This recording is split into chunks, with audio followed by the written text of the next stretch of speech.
Boom! Thursday evening. Look at this, guys. Hitting you with 2 pods a week. I think this is like 3 weeks in a row right here.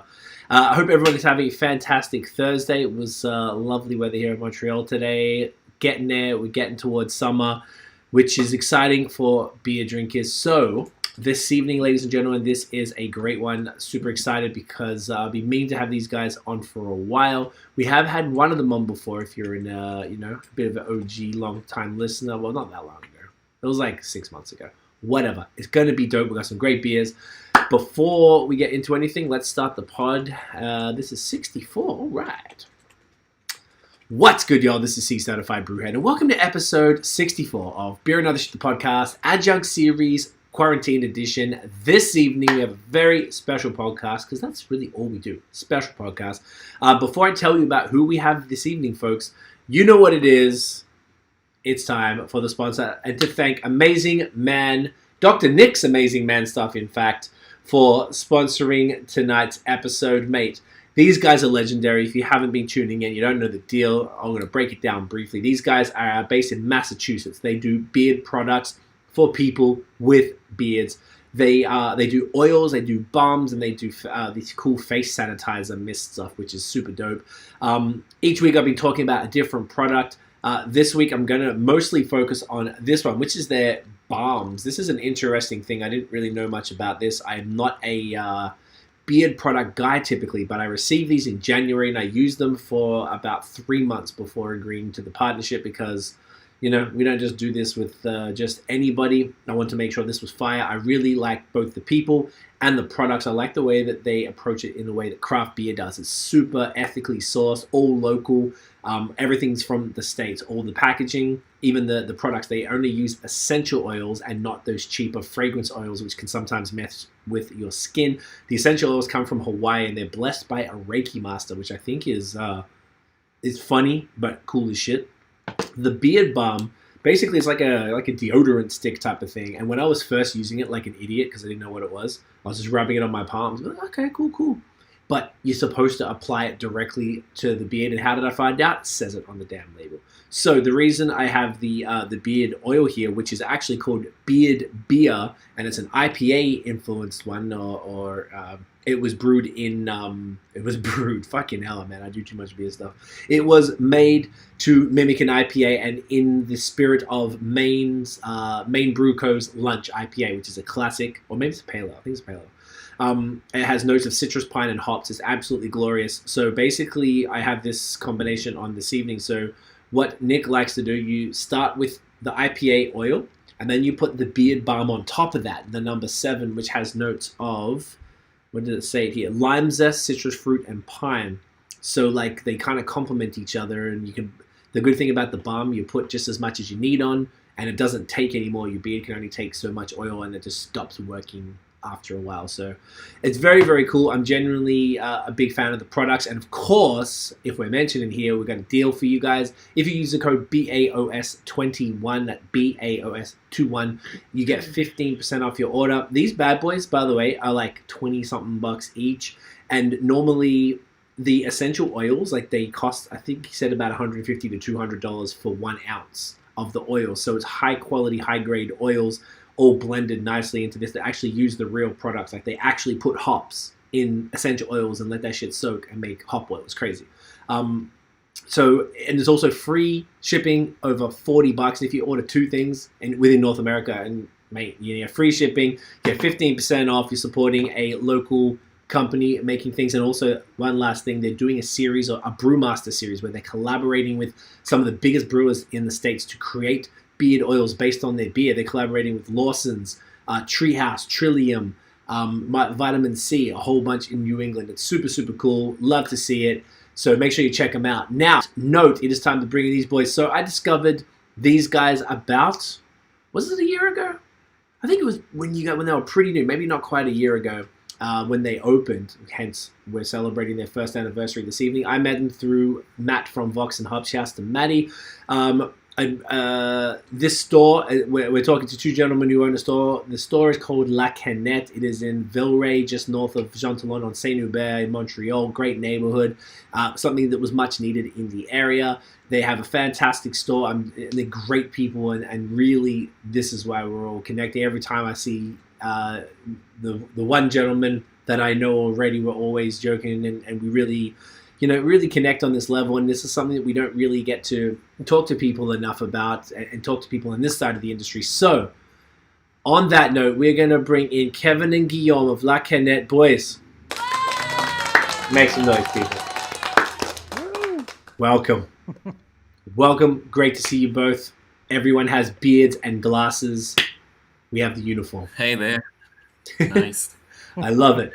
First question, which is the best Teenage Mutant Ninja Turtle? I'll leave that to Guillaume That's a because tough question. mine. Talk to me. Well, I had a dream this week before we talked about it. I had a dream about ninja coups, and I was like, which one of them had ninja coups? And I remember it's the orange one, if I remember. Michelangelo. Yeah, it's Michelangelo, but Yes. I don't recall having him the best As your Ninja favorite? Turtle. Okay. I think it's the one with the bow, with the baton, with the stick. Yeah. Pretty sure he's the. No, I can't say the best one, but in my heart, I think I love him the best. I respect To me, that. it's the best one. Mm. I'm just saying. Wow. So you two had a beef about it already, or? Yeah, we had a beef about it.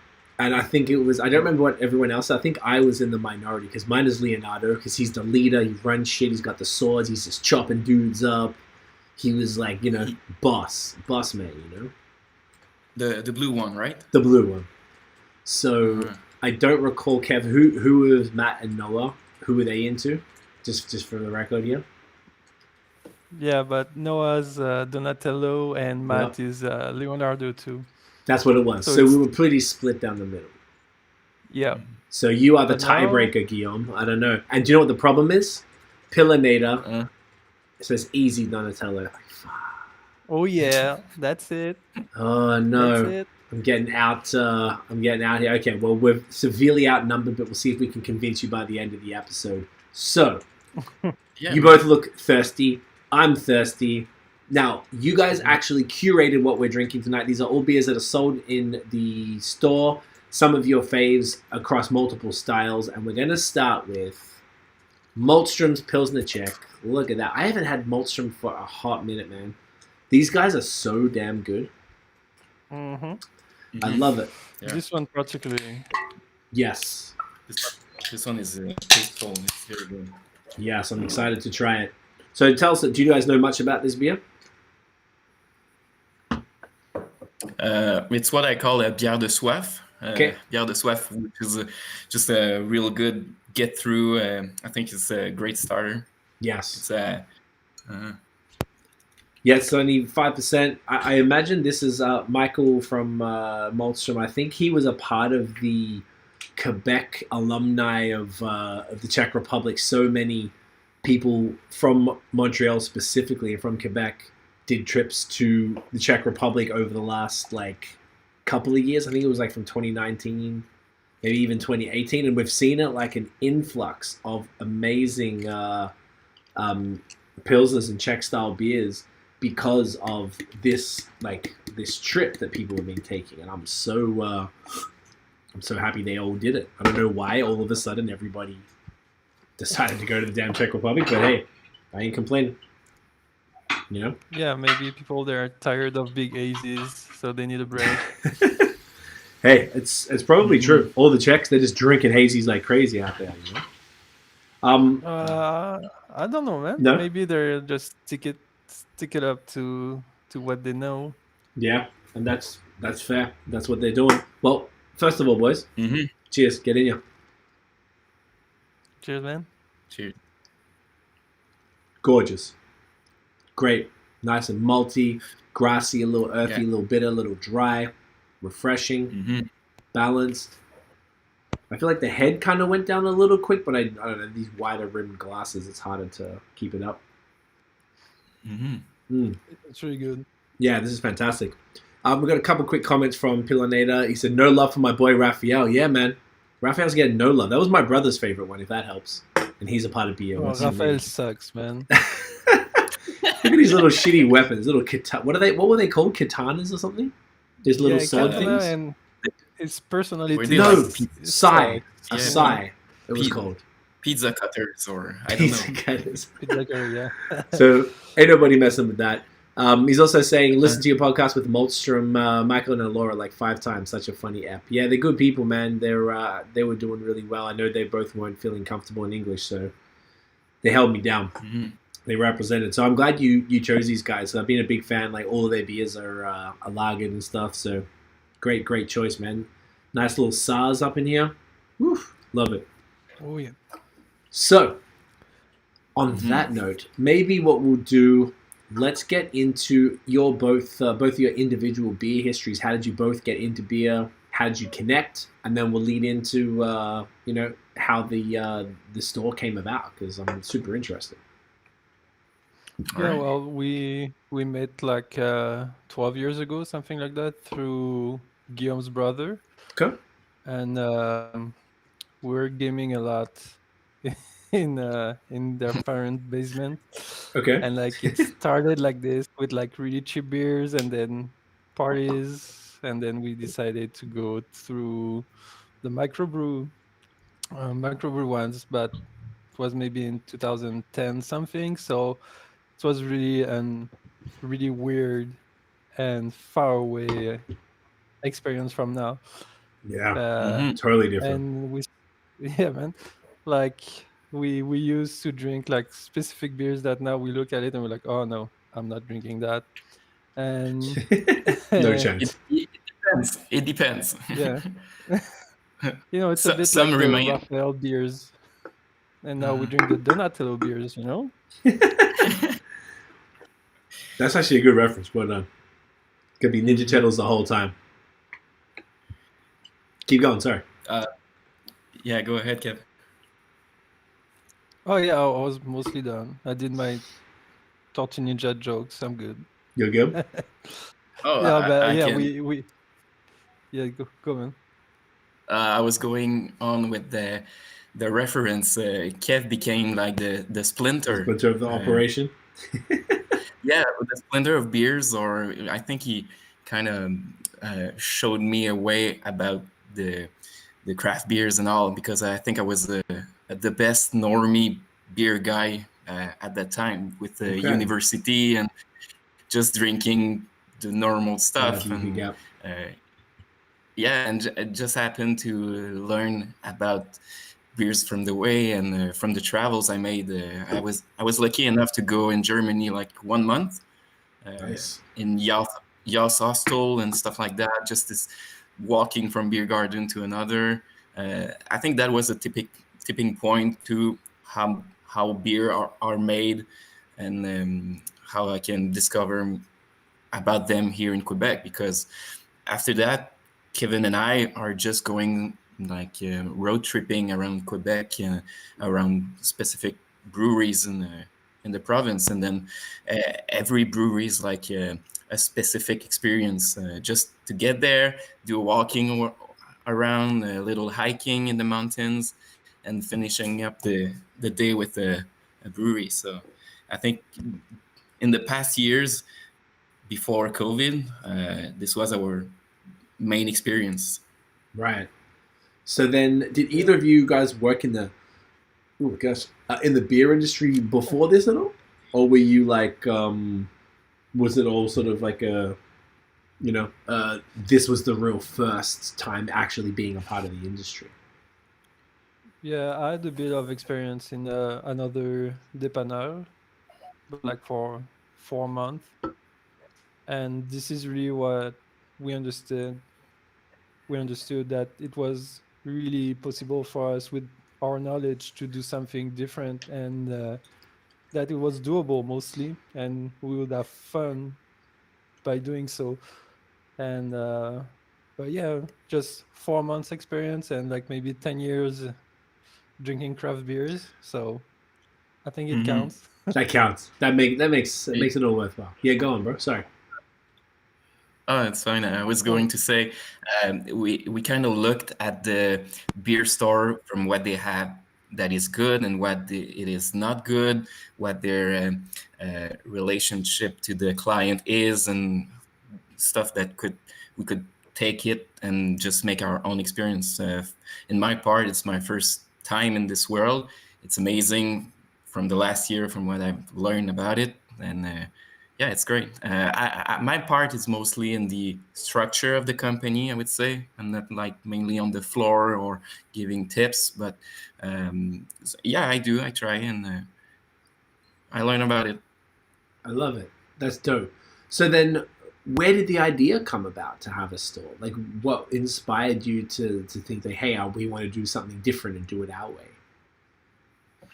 well, we have two options of seeing it. It's like we have the knowledge for it, we have the customer service, and when I say knowledge, we have like basic common knowledge of craft beers. We're not brewers, we're not beer geeks. And it was either that we keep going that passion by doing road trips and discover new beers, or we keep doing our shitty jobs. And the option was like, man, we can make it work. We can put both together and not Mm-hmm. anybody else as a boss. Do it our way, the way it should be, uh, and that's how we went. As Oh, simple as that. Mm-hmm. right. And the area that you chose to open in, so it's Villeray, which is a super cool neighborhood. Sort of in, I don't know how to describe it. I guess if you don't know Montreal, like it's I don't know, how would you describe the neighborhood actually? That's probably a good way. Well, it's pretty. It's like a melting pot. Like the most streets around the metro are not that. It's pretty white privileged, I would say, but it's a neighborhood like you can see anybody going to Parc Jarry, anybody going to the same stores, and there's really like a nice neighborhood life in Villeray, and this is where we live. Okay. So we wanted to stay in the neighborhood. Like again, makes no sense for us to go like and spend 45 minutes in the metro to go to another neighborhood to do a difference. It's like it's our place. It's our home mostly. So that's why we went from that location and nothing else. It was a bit hard first, but like we find a good one, and we're pretty happy about it. Okay. Mm-hmm. How long did it take you guys to find the spot? Because it's a pretty cool. Like you guys are like right like just before a corner of not Belchas. What's it called? De Castelnau, right? And I guess I know, yeah. De Castelnau and Saint Yeah. Hubert in this like nice sort of like newer brick building. You've got like a little bit of a raised section at the back for the office and stuff. Like it's a really nice. It's nicely located, and it's spacious. So like, how long did it take you to find all of that, and how difficult was that in that area? But it took about a few weeks, I would say, just to find a kind of local that was spacious enough so the customers could walk in, not step on everyone's toes, and yeah, we had a few opportunities around in Villeray, but they didn't have that feeling of, yeah, that's the one we can create something about. Yeah. hmm we went to a few locals that were super big, super huge, and others that really quite a nice character, but like so small that it wasn't viable, you know. Right. Um, so and we just pass in front of it, and we just like hit the brakes, and Like, we're yeah, like, this is the one, that one. and then it worked. Okay. There, It worked yeah. like yay. Like the rays of sunshine. Yeah, Uh, Guillaume. Sorry, go for it, bro. Yeah, but there's also the idea of being on Saint-Hubert, which is a main street of Villeray, and there was not a lot of life, I would say. No, that's maybe not the term, but of young life going on Saint-Hubert. We wanted to revitalize. That's what Mhm. but yeah, we just wanted to have an impact on our community, and we thought that it would be a central point, and everyone knows that point of Saint-Hubert near Jean Talon is middle to everything. So Yeah.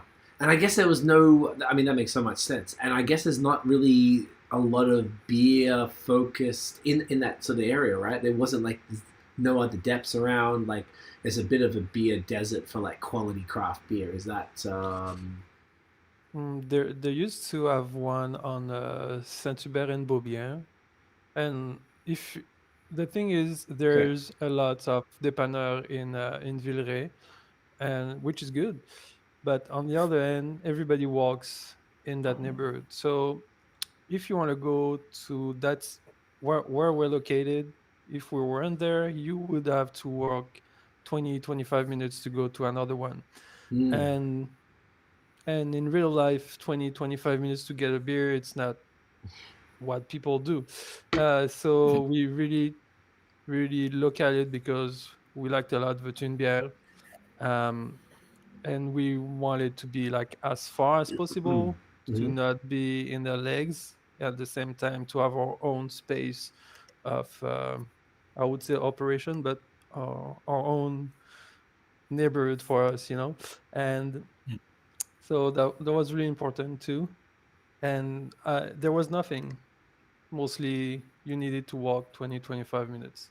from that general area. Okay, that's what I was thinking. I mean, I know now that Milan opened down the street Yeah. 2 weeks ago, which is great because that's another brewery nearby. So it's sort of, you know, people can stop there, come see you guys. It's like a less than a 5 minute walk, which is super convenient as well. And it's a weird industry, I guess, where it's almost like the more the better with regard to breweries, and you guys definitely complement that offering in the region. Like people are Adjunct the market there, getting their food and produce and stuff, and then be able to pop into a new brewery and pick up some beers that they sell, and then come see you and get everything else from around the province, which is super convenient. It makes the whole neighborhood, I think, so much more I don't know, like appealing. I'm not too far away from you guys, and I always felt like I liked the market up there, but I was like, oh, there's not really much else going on. So I don't know. I think it's just really cool. I feel like it's made me more interested every time I go up in that area. Now I feel like I'm there more often. It's just more shit to check out. So it's really cool. And to do, and Yeah, we're really close to the Plaza Saint-Hubert, which you can find anything on the plaza. It's just like it's not as cool as Amazon, but you can just walk by and you'll find everything you want. So it's true. it's really like a nice walk from La Plaza, Marché Jean Talon, and all the stuff you can do in Villeray by foot, So it's really like add another side to the community in Villeray. And this is what I want to do also, is to create connection with the people in our neighborhood. So and it's working, and with Melon too, it's gonna be like even greater, It's gonna be like a small community of craft beer drinkers in Villeray, which is already there, but we can just make it more strong. I love it. It makes so much sense. It's really cool, man. It's exciting to watch like the neighborhood sort of grow like that. Like, you guys now have been there a year, and then these guys just opening up. And I know it's not too far from a few other breweries like Il de Garde down on Beaubien, and Harricana just down the street there, and Bira, and a few other places like that. It's very cool. Pilonator. Am I saying that? How would you say that in French? Pilonator. Pilonator. It's Pilonator. Pilonator. Okay, no. I don't know. My man's saying he tasted the Czech Pils, IPA, and Saison from Melon. Pretty promising. Yes, I had those ones. I think I had the Stout Yeah, there was 2 IPAs, and everything was like super solid. So they got another couple, I think, coming this weekend. A Kolsch and something else. Yeah, man, it's exciting to see them go. They're really good guys as well. If you haven't, we had them on last week. It was actually kind of perfect. So we had them on last week to celebrate their starting, and then you guys on this week down the road to celebrate your 1 year. It was perfect timing. Makes me very happy. So you're gonna move soon, man. You know what? Might have to. Maybe. I don't know. move in. Move in Villeray. I mean, in like, what does the Myland have now? Nothing. It's ridiculous. Pit on that door. I like that. It's a stout is in the fridge. The stout was really good. Very, very, very well done. I was very impressed. What was I going to ask you? I was going to ask about now the concept of La Canette. What if you could describe to people? Obviously, people who know Quebec, they know what a specialty beer store is. For people outside of Quebec watching or listening, here we have specialty, like in Ontario, for example, they only just passed a law that they can do that. Like people can open their own independent store, but they have to sell food. They can't just sell beer and wine or whatever the hell else. Here in Quebec has been the way for a long time. Gas stations, supermarkets, all that stuff can sell beer and wine, certain wine, and no spirits. And we've had specialty beer stores, which is typically where all the craft beers go. And it's the one, now supermarkets do stock some stuff, but not all of them. And they're not always treated correctly, which a lot of people aren't familiar with that, as you guys would, I'm sure, know. So, how would you describe what La Canette is, what you were trying to achieve with your specific version of a beer dep that took into account the things you guys told me before? You familiar with the industry, you worked in the dep, and you would have obviously your customers of breweries and of depanneurs, so you were familiar with what you did and didn't like about these stores. So what did you try and do with the Canette to make it different? Well, if I can go first, we just want to be rich. That's it. So you got into craft beer. Go with the waiver. I love that. Just some air horns. That's for all the money in craft beer. Yeah. Yeah. But it's funny because I think it's the complete opposite of just doing a store that we just want to have fun with it. We just want to have some relationship with our customers because, we can have some that could never come or they go somewhere else. But we just like to talk about beers, and I think that's what La Canette is supposed to be. You come in, we talk about what we think it's good, what we thought when we went over this place or this other place. Just try to make them discover new stuff. So that's the part, one of the many parts of it. Yeah, and we wanted to make a difference because when the last time you had fun in a store? Like, legit fun, and then you want to go back because it's not just about the product, it's about like the vibe in it and what the people are doing to you. You come and you have fun. So, and it's super achievable, but you need to put heart into it, and this is what we wanted to do. And we wanted at first to be a bit like a social club, but it's not the right definition of La Canette. But like through La Canette, we can be like more of a community, I would say. And yeah, it's still a business. We're still here to survive, to make money, to pay bills, and all that capitalism shit. But we want to connect with people, and this is what we've been doing since day one, and this is why we have some great success with our customers. Some of them are even friends now, so this is why we celebrate our first year and everything's going well and we have fun with it. So I love it. No, that's great. And I guess how did you guys connect with Matt from Vox and Hops? Was he just a customer? And started talking. Oh yeah, he asked me for free beers, and I was like, no way, man. And I didn't come into the shop, man. That's pretty much it. Oh, Matthew, I'm not No, surprised. Neither. he just passed by. He live in the Hmm. area, so and we start talking about it, and it just went naturally about talking about everything, And then he told me about his podcast, about what he wanted to do. He wanted to do like um, a collab with us. And I was like, yeah, sure, man. If it makes sense, let's do it. And yeah, it's been going good since. He does He's a the good friend. It's fun. yeah, man. I love that. He's the best. What's the name of the thing that he does at the store again? It's like 4 beers of death or something. Yeah, actually, what he does is come in the back store, chug 4 beers, and then do a podcast. That's what he does Every week, without every fail. single week. They call him the No, magician. yeah, go ahead. No, they call him the beer magician because he makes beer disappear. That's what he tells me. He talks too much. Yeah, he does talk a lot. But yeah, we do the 4 pack of death, and every week we choose 4 different beers that just arrived, and we give a 5% discount when you buy the 4 beer together, and change every week. And for the first anniversary, we're gonna have a 4 pack every day from Friday to Sunday, Nice. and yeah, he's gonna do like something like There's the face something like that. every time. He's very good at it. Yeah. I like that a lot.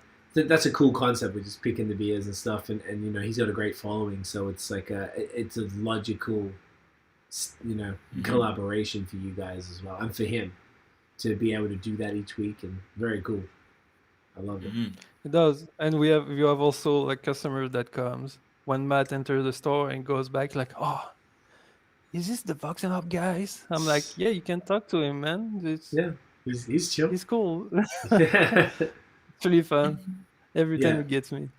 Oh, people like always geek out over Matt, particularly if you're into metal and stuff. They get pretty excited about the cryptopsy stuff or whatever. I didn't realize at first. Like, he just reached out to me like on Facebook DM one time. Said, "Hey man, I do a podcast and I'm in a metal band or something. And I don't know shit about metal. I'm a hip hop dude."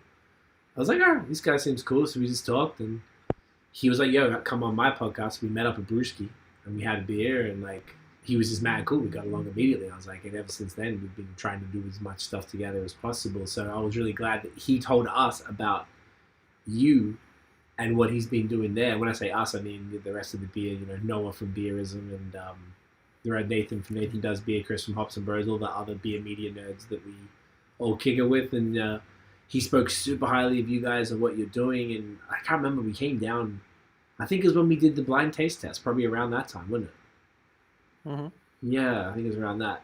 And it was just cool. And what struck me about the store, I liked that everything was in a fridge at all times. I was saying that to Guillaume the other day. I love that. I feel like a lot of depths maybe don't have the fridge space, and they're forced to leave beers that shouldn't be out of the fridge, just in the ambient air, which isn't optimal. And you guys have managed to completely cover both walls with fridges, which I imagine wasn't cheap. You've got some of the beers that don't need to be in a fridge on the outside, of course, but everything else is in there. And I think that is, first of all, a really great dedication to keeping the maintaining the quality of the beer. Yeah, and talk about that. sorry, man. If you wanna spend like $6 to $7 on the beer, man, it better be fresh and cold with the highest quality. Yeah. If you want a hot beer tablette, you can go grab your Coors Light or whatever. But like, there's a craft behind it. There's some talented people that made it with mostly all their heart, and they just like, we're here to talk about it. We're here to take care of the product and like to sell it as fast as possible. Also, we don't want to keep like a beer on our shelves too long. So I love it. Well, yeah, go on. Hashtag no bière chaude. no beer show. Oh, that's a good No episode bière. there. I'm gonna write that one down. That's a good one. No BS show. So okay, but what was that the concept from the beginning though? Like to have a store Yeah, that pretty much. was yeah. Yeah, we when we do our tour of like other depanneur and we notice stuff that we liked and stuff we didn't like as a customer and as I would say professionals, but like I don't like the term, but and we took the best option for us and we put all together. Our store isn't perfect, obviously, but we do have a lot of good points on the checklist, and Ooh, it the shows. We have space, checklist. Get it? Huh? Huh? Don't and wait. we have Sorry. we have everything. Like the customers, at first, lots of customers were asking, like, "Hey, are you guys like a franchise? Is there any more like Canette? Where are they?" And we're like, "No, it's just one store. It's ours, and that will be pretty much stay the same. And after a year, we might have opened another one, but that's not the goal. Just one, and that's pretty much it. We want to keep it like sincere and honest too. So it's our home. I don't want to give my home to anybody else, our home to anybody else.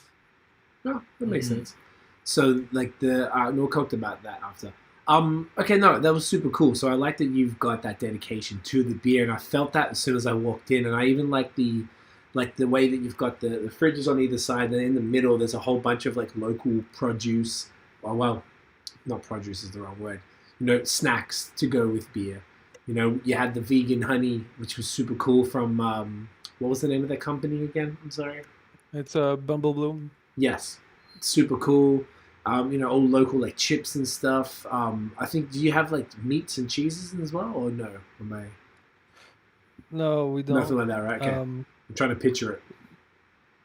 Yeah, we are vegan and we want to keep it the less animal product in our stores. Oh, cool! I didn't know that. And Okay.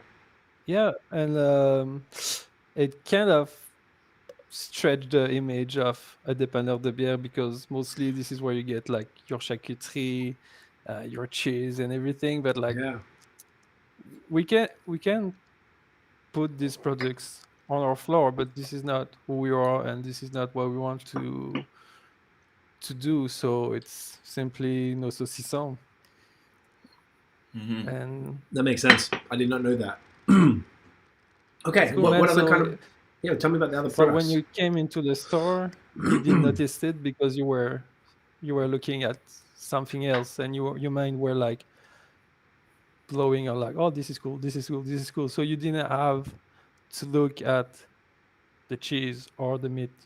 So Good point. you didn't notice because there was something else to look at. So I mean, it's a good point of what we're doing. The store is made to keep it simple. Beers on the side, stuff to eat in the middle, snacks under the counter with candies, some peanuts and stuff, chocolate. So we just like these products. We know we eat them. We know it's good. So we keep it simple. I think that's the way.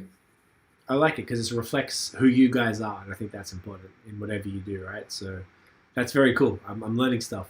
On that note, shall we get to the next beer? Yeah, mine is dead. Look at that! Not even messing around. Are we doing the session IPA? The session. Yes. Yeah, for sure. Tell me about the Derive Session IPA. Tell us why you chose this bad boy. Oh, this really like blow me away in a way of I really don't enjoy session IPAs. Yes. Sorry, guys. Neither do I, to be honest. Just as- They're okay, but not my favorite either. And this one is highly drinkable, like a lot. Some people would say watery, but that's not the right term. It's really, really crushable. And you still have all the piney taste, the resinous taste, everything you want. So it's really like a big kick. Yeah. And Oh, it's got a good it color. says session, but it's 4.7%, so it's still That's like not bad. yeah. It has a like great grab it. kick. That's Grab what like I love about it. And, I love it. The color is awesome. And as soon as I cracked it, it's just like boom, tropical, like right in your face. Which is I think really important with the session. You want to really feel that that like there's a bunch of flavor in it. And I know a la Derive, we had them on last year, and like they do some fantastic stuff. These guys know their shit, particularly with their hops. yeah, man. All they do is really different and like highly crushable. Which is true. That's what I like about them. Yeah, man. So this is called Hamac, like you said, 4.7. Chinook, Citra, and Centennial. So I guess it's probably got a little bit of, pininess or something, potentially. Indeed. yeah, indeed. You just have to try it. You'll see the first sip is really like something. You don't get it on the first sip. That's why it's fun. Santé. Santé. Oh wow! Now this is great. This has got a lot of the green hop burn. I love that shit. Mm-hmm. Man, a la Derive are so good. I love what they're doing, man. They're really doing some great stuff. And it's really like you can take 3-4 sips and you're just like, oh, easy. Yeah. Wow, this is one of the best session IPAs I've had. This is great, dude. Good choice.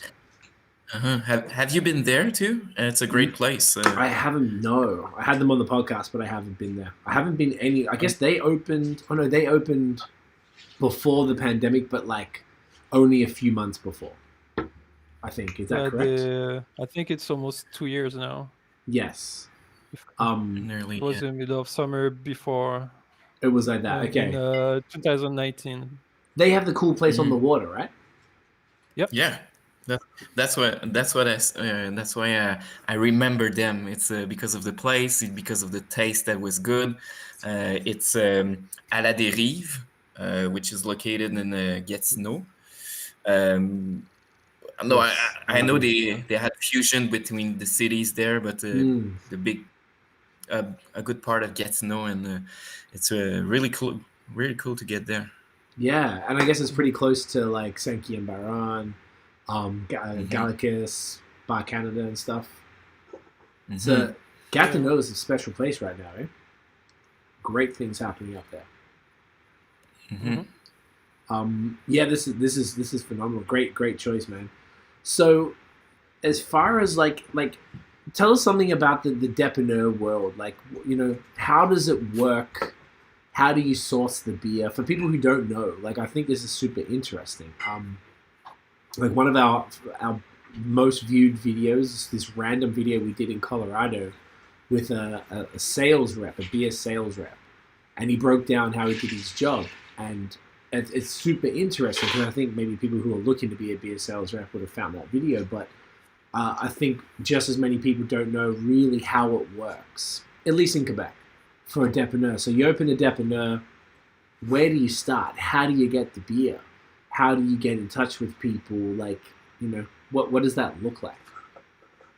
Yeah, at first, well, you need to have un permis d'alcool. Okay. To sell the actual cans, right? To sell the products. Yeah, exactly. Because you can buy beers from breweries, but you don't have the right to sell them. Right. So this is the first step, I would say.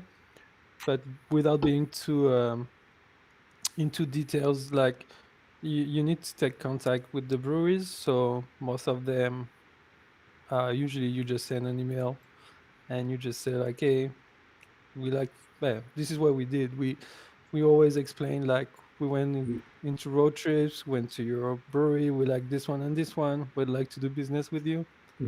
And usually they send back like papers to open like a file and everything, and then it's pretty easy, man. Okay, so it's you just need to. It's really like as soon as you have like un permis d'alcool, everything is pretty cool. After it really depends on who you're dealing with. some breweries they will do delivery by themselves. Other will pass through a distributor, and some breweries they don't have any stuff to give because they are their max capacity also. So that's the cold hard truth about breweries. Sometimes people are like, "Hey, when will you have this beer?" It's like Like, we're on the who knows? waiting list, man. It's uh, when they have an opening, maybe we'll get some. And and this is where you have connection and you have contacts, because if you know certain people, then you can have access to a specific product more easily and more quickly. It's a bit like everything in life, you know. It's You all have about who good you know. relation with like your neighbor. Well, he might let you use his barbecue or something like that, you know. That's a good So analogy. Okay, so uh, then, if like every brewery you have to reach out to separately, is that really how it works, or so you have to reach out to them yep. and some of them say, "Oh yeah, we work with this distributor," so you reach out to them. Like, how does that? Because like literally, there's hundreds and hundreds of breweries in Quebec. That's a lot of Mm. emails to send to try and get hold of beers. Yeah, for So, sure. But I'm pretty sure they have, you know, the market is pretty big too. Quebecers, they like craft beers, and they will enjoy more and more craft uh, in the next few years. Keeps growing and Mm-hmm. growing. Even if it's not beer or seltzer or smoothie or anything you name it, if it's from the craft industry, it will work. And so you need to find like these people to have a good connection to get what you want. You can't have everybody. It will be pretty much stupid. You know, uh, we you need to make choice by who you want to work with, who have the same ethics as you, and who you Mm-hmm. respect at the most hmm, highest point, because their product, you know, they're good, they're well made, and this is where you start doing like your triage. You know, Mm-hmm. I don't know if it makes I think, sense. Sorry, my dogs are yeah, playing. that's all right. Sorry. it's fine. I think that's the challenge of searching for the good micro brewings and the one that are doing a crafting and not just a beer making to sell. We just like to find the new ones that will get to be discovered. That's a part of La Canette, and I think we have succeeded for a bit, for a few uh, that were like not skyrocketed, but that we had a feeling that they were good and we wanted them. We just had a great connections, and that's where the triage is part of it. So. Right. So then, how does what like I guess the average you have to know about beer to be able to open a dep because you're gonna have to understand um, the industry to know who to order and what's happening with the breweries. Like you have to have a pretty good relationship maybe with the industry to understand it. Like, is that how important is that? I guess is probably the question. Like knowing what's going on so that you can decide what to order. Is that super important, or can you get by just by Yeah, looking at a sheet? you need to know what the your customer wants first, because it's different in any neighborhood. Mm-hmm. Uh, we don't sell the same product as another dep on Le Plateau. Yes, there will be similarities, but it's not going to be the same exact ones. And also, you need to, or I can say, you can buy everything to have every breweries on earth, and like your stock won't move because there's so many choices, there's so many tastes and everything. So you need to, how can I say, you need to be highly specific. You need to know your beer. If you Right. do buy the sales sheet, if you open your tap and you're like, oh, it's popular, I'm gonna sell it. Mm-hmm. Well, it's one way of doing things, you know. You can do it. Some people open depths and like they're just here for the money, and you can see clearly that their selection is just based on to have everything. It's Hmm. it's one way to do it. Right. But it's maybe you made an interesting point there. I guess is the taste different, or the preference different for each neighborhood? So, like you were saying, versus Plateau versus say Villeray, like have you guys noticed that somehow? Is that what you were kind of saying? Yeah, yeah. We made a podcast with GF from Eco Sessions, and the goal was to talk with other owners from the South Shore, Quebec, and Saguenay. And the guy from Saguenay and Quebec, mostly they were selling red ales, ambers, and like barrel aged beers. Whereas in our store, we are selling mostly like crispy boys and sours and hazies, you know. But the blonde one, the Pilsner and the Lagers, they weren't like even in the top three of their stores. Hmm. So it really changed the way all you order. You know, I can order the highest beer if I can, and have some people just go for like a Pilsner Czech because they don't want the high beer. It's not what they want. Right. So is that a challenge for you guys? Because you know, like the thing that always interested me about depths is like how do you manage the inventory? Being that beer is a perishable product, particularly the shit we're drinking right now, like this stuff has a finite lifespan. You know, I mean everything does, but particularly hazy beers and maybe some of the fruited sours that aren't barrel aged and stuff. They can't be sitting around forever. Some of these hazy beers, in my opinion, are probably best within 2 to 4 weeks at most. So, like, Hmm. how do you guys, deal with that? And is it something that you think about? I imagine so, but like, what's the thought that goes into managing inventory that is inherently perishable, and that people who are savvy are picking up cans and looking at the bottom and be like, "Oh, see, this was canned 15th of April. So it's a month old, basically, and it tastes great." So like, Yeah, and it's not always that way. yeah, but like there's there's two truth about it. Like the first one is this one we received it like on next last week. Okay. So all the stock we receive is not super fresh because most of the breweries they do a big batch, they sell it, and like if there's any left they offer it the week after, you know. So it's not always like a batch is automatically sold as soon as it gets out the cuve. um, so this is the first point, and second point is lots of people, and when I say people, include people that depanneur and customers, don't care about like the freshness of the product, you know. The product is there, it's like any good, could be 6 month old, 8 month old, whatever, it's gonna sell.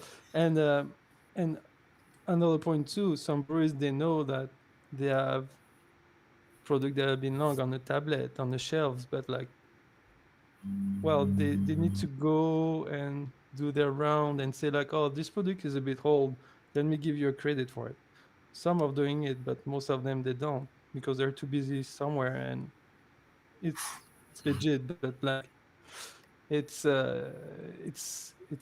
it's a good question because there's no if everything was fresh every time fresh, that would be crazy, man. I would love that. Hmm. Interesting. Okay.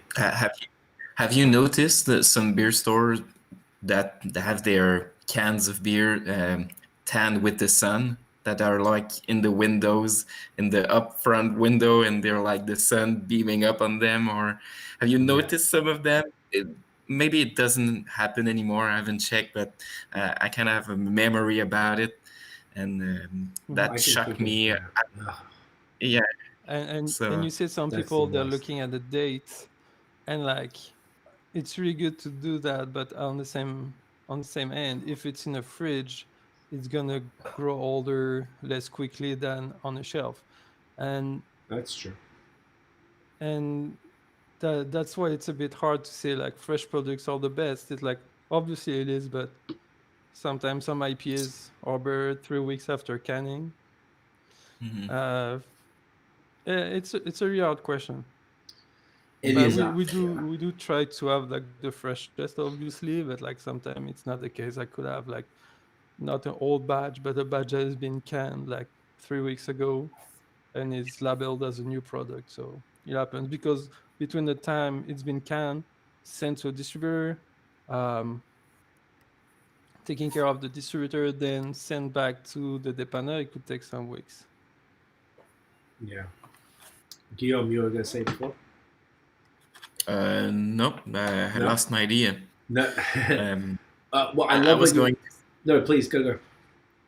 I was going to say there are some beers like that you need to wait a week at least before you taste it. So That's a that's good point. the main concept of not having it green when you taste it, or you've tasted and you taste it again in a few weeks just to make the the idea of, oh, I think it tastes the same, or I think it has a process in it. So you just kind of, okay, next time we'll figure it out so we can sell it better, the best way. So Great point. That's a very valid point as well. There are some beers that are better when they're a little, there's a bit of time on them, particularly the ones that are greener. This beer tasted like it probably was quite green because I'm still getting some hot burn and it's a month old.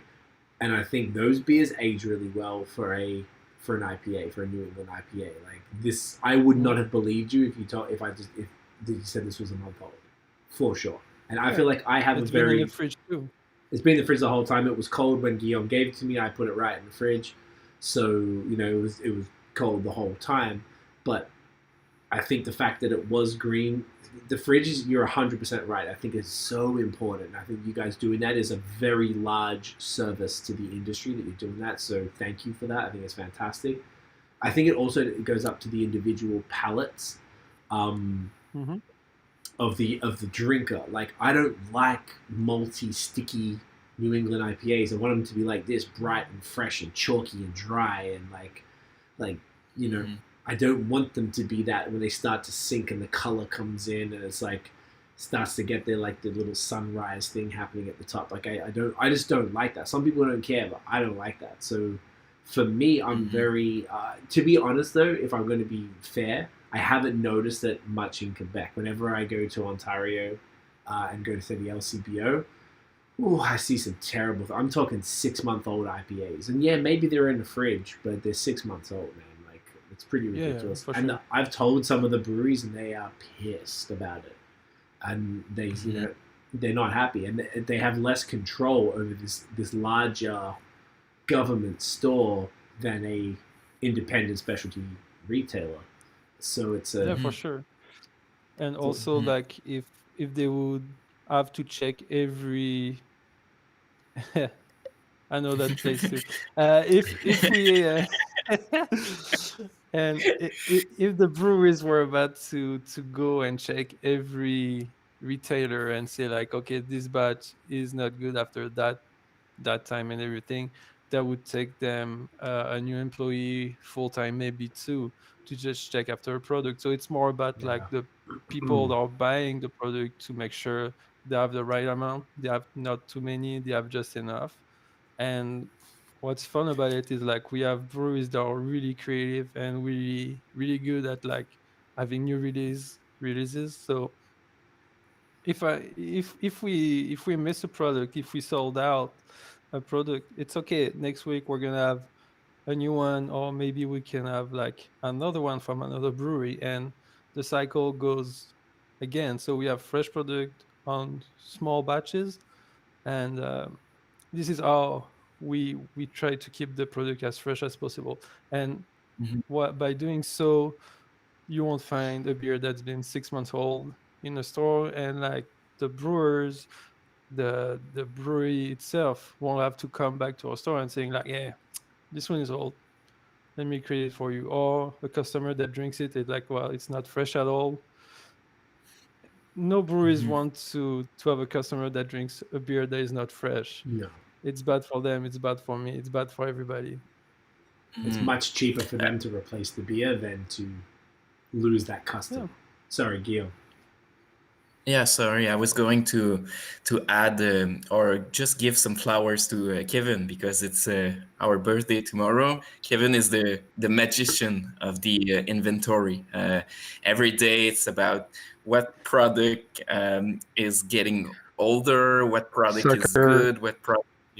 Yeah, I know. But, it's getting late, and I had my vaccine buzz. So yeah, Kevin is doing a great job about it. I think it has a fact to do with the hierarchy of a company. If you're at the top and you just build up money with many beer stores, maybe you don't give a damn about the product at the end or about how the people take care of the product. So having just a small business, we kind of look maybe more about it. I don't know. It's a hypothesis, so we just look maybe a little bit. I don't know. What do you think about it? It's our baby, man. Yeah. So we just keep it in check. We try to make it as clean and fresh as possible. It's like this is what we're doing, you know. That's why it's hard to have like many other location because you won't be there all the time. You don't want to be micromanaging stuff. Yeah. You want it to be like organic and yeah, it's important. Yeah. It's depend how you see the business, you know. I remember we do it that way, but it's not maybe the best way for others. That's it. There's a business for everyone, and I think like as an example, if I am a plumber and I like doing my job, do I want to create multiple plumbing companies and just micromanaging them, or I just want to do my stuff that I like and that I'm good at it? So that's an idea I had for a few times already. So I don't know. You want to be a plumber? No, but as an example of many companies. So maybe you could be Mario and Luigi, man. Ooh. We could be Donatello and Raphael. Who's Raphael? You, Raphael. I'm Donatello. No, what do you say? Who's gonna be April? April O'Neil. I'm gonna ask Matt. I'll say Matt has to be April. Matt, yeah. He's gonna kill us. So yeah. No, I think you're both right, and Guillaume, you made the point, and I was gonna say it's funny you said that because I was just thinking about that as you guys were talking. That the fact that you are a small independent retailer, each beer rep or each brewery can have a relationship with you, and you have a decent volume of stock to the point where, as a consumer, I can walk in there and be like, "Damn, man, you got everything right now, all this stuff," but it's also not overwhelming to the point that it's unmanageable. So I would imagine also you guys know how much of what sells. So you're like, well, I only need X number of cases of this because if I get too many cases, they're going to sit and then they're going to go old and people aren't going to like it. It's better to underbuy than to overbuy. And I've spoken to other breweries who say the same thing and they prefer that. But I think really, Guillaume, you did say that it's the fact that you guys are small and that, like you said as well, Kev, it's your baby. And it matters to you guys and that they meet you and look you in the eye and they know that you're the guys putting your money up to make this store work. So you're going to take care of the product because taking care of the product is taking care of the customers. And the customers are the reason you exist. So if you don't make sure that they're happy and they have everything they need, then the whole business is pointless. And what the hell are you even doing there? On that note, Montreal Beer Page, just earlier we were laughing. I always have to remember that this is an audio podcast as well. So if there's something that happens, I probably need to describe it. Montreal Beer Page said, I know a place that keeps the bottles in front of the window and the sun beaming down. I can actually think of two places that do that. And one of them was my old place I used to go all the time. I didn't know. Like, this is like 5 years ago. And I learned the hard way not to buy hazy IPAs off the shelf. I just didn't understand what was happening. And now every time I walk past this place and I see how they have all this stuff sitting in the window. I'm just like, what are you doing? I just can't understand how they can claim to be a craft beer, especially to be a store that. It's called Vieillir en fût de soleil. Bit of sun aging, Sunny barrel aged. sunny barrel aged beer. No, that's Yeah. The best. Go on. Do we gonna say something? Too? No, I was going it's to just say the best beer.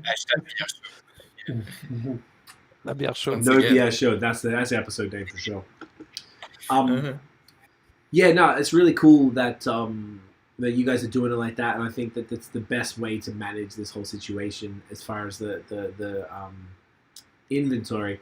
I guess the other thing is, so like when you make relationships with the brewery, so are you guys meeting? I guess sales. I guess sometimes it's sales reps from the brewery, sometimes it's sales reps from the distributors. Is that usually how it works? Like, do you ever have like the owner of the brewery come in or something to sell you for the first time, to meet you and be like, hey, I'm the owner, this is my stuff, this is my sales person, they're going to be taking care of you, but I want to come and say hi? Does that ever happen at all? It's pretty much accurate, but mostly when you have a small breweries, usually you have like one of the corner that comes and greets you for the first time and just to see what's up, because when you care about your product, you want to make sure it's well displayed. So usually smaller breweries, they tend to do that. Bigger breweries, they have sales rep, so they come by and like if you open the file with them, they're gonna come and like just make sure, hey, what's up, first contact, do you need anything, and everything's good. And we talk about like the reality in the store of their products. It's going well, this one's going well, this one's not. um, but yeah, mostly it's all about contact. So people come, we talk, and we have a really not small, but we have a really specific space. So everything is in the fridge. So if I have two places in my fridge, in my stouts, maybe I can order two more stout next week. Or if I know from a certain breweries in 2 weeks they're gonna drop a new stout, I'm gonna wait for that stout because this is the one I want. And I'm just telling people, I'm like, hey man, I don't have any place. I can't. Next time I order, and like most of them, they understand because this is a reality. You don't want your product to be out of the fridge when all the other products are in the fridge. So for us, this is how it works. But yeah, we have good visit. Like, it's a bit. At first, it was a bit like a lot because everybody went to see the new place and like trying to have their products at our place. But like now, it's more calm and it's more regulated, I would say. Right. So you guys have some nice relationships with everyone you need to know, and it's all like nice and smooth, and you kind of understand your clientele. You know what they want, or what beers they kind of what like styles and what breweries work and don't work. I guess you can try throwing stuff out if it's not working. You're like, well, I guess people don't like it, and move on from that. Yeah, pretty much. Interesting. Okay, that's dope. Montreal Beer Page is saying, I don't think I understand this. He says, y'all need to open up a Johnny Truant or Anna next. Next time you open Anna, that's the beer. That's the story. Okay, I know Anna from Vox Populi, I think. But what's Johnny Truant? Johnny Truant is a pure badass of a stout. It's an Irish dry stout.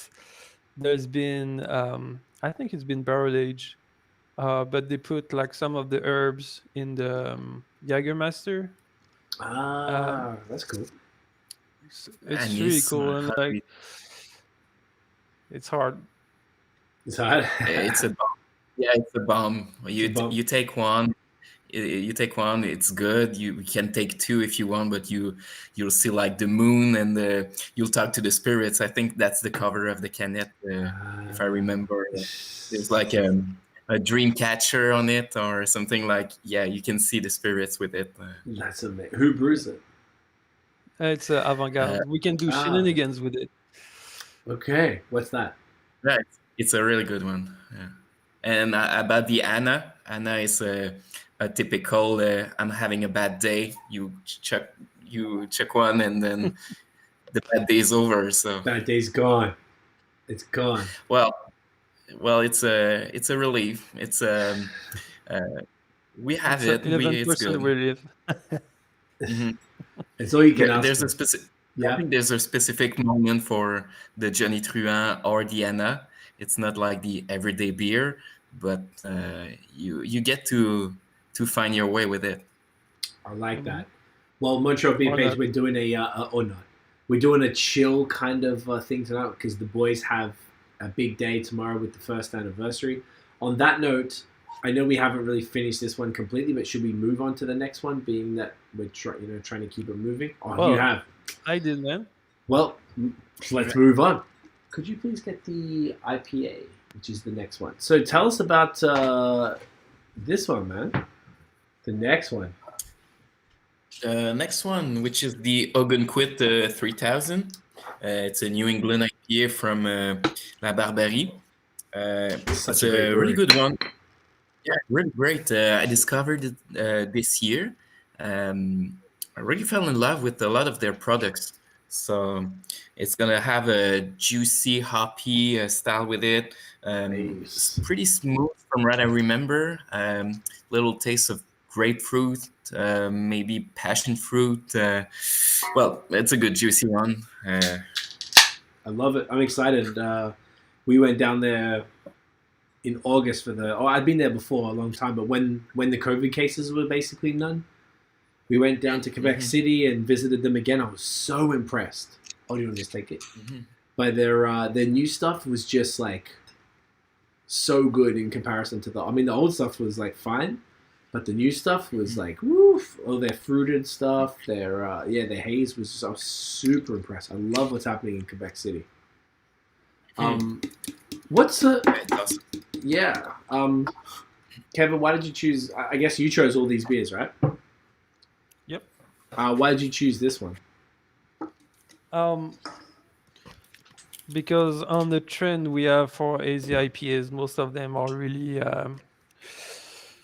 really sugary, Okay. which sometimes is good. And I do enjoy big AZ boys with a lot of alcohol and residual sugar. Mm-hmm. And this one is really like easy to drink. It's crushable. Um, the name of the beer is Ogunquit, which is Mm-hmm. um, a What does that bit, mean? Is not that the like a other beach? one. Is that a beach? It's a Yep. cool can. It is. And Yeah. so this is Beach. this is the kind of beer like you want to crush when it's hot, Right. and you can drink it wherever you want. So it's everything you want without being too heavy. I love it. I'm excited to try it. Yeah, they Picture these first.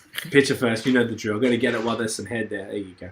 Tiff already got the good picture, so you know all the content creation, boys. It doesn't ever stop. Literally everything is documented. But yeah, no, these guys were it's like really cool to see these guys like grow and change because I went there in 2014 before I even started the podcast, and I drank a bunch of their stuff here, and I was happy to go to the brewery. And when we went back last year, I was like, damn man, these guys have like the Mega Fui, Raptor, what was it called, Mega something like that. Yeah, Mega Foot Raptor. Yeah, that one. That shit was like killer.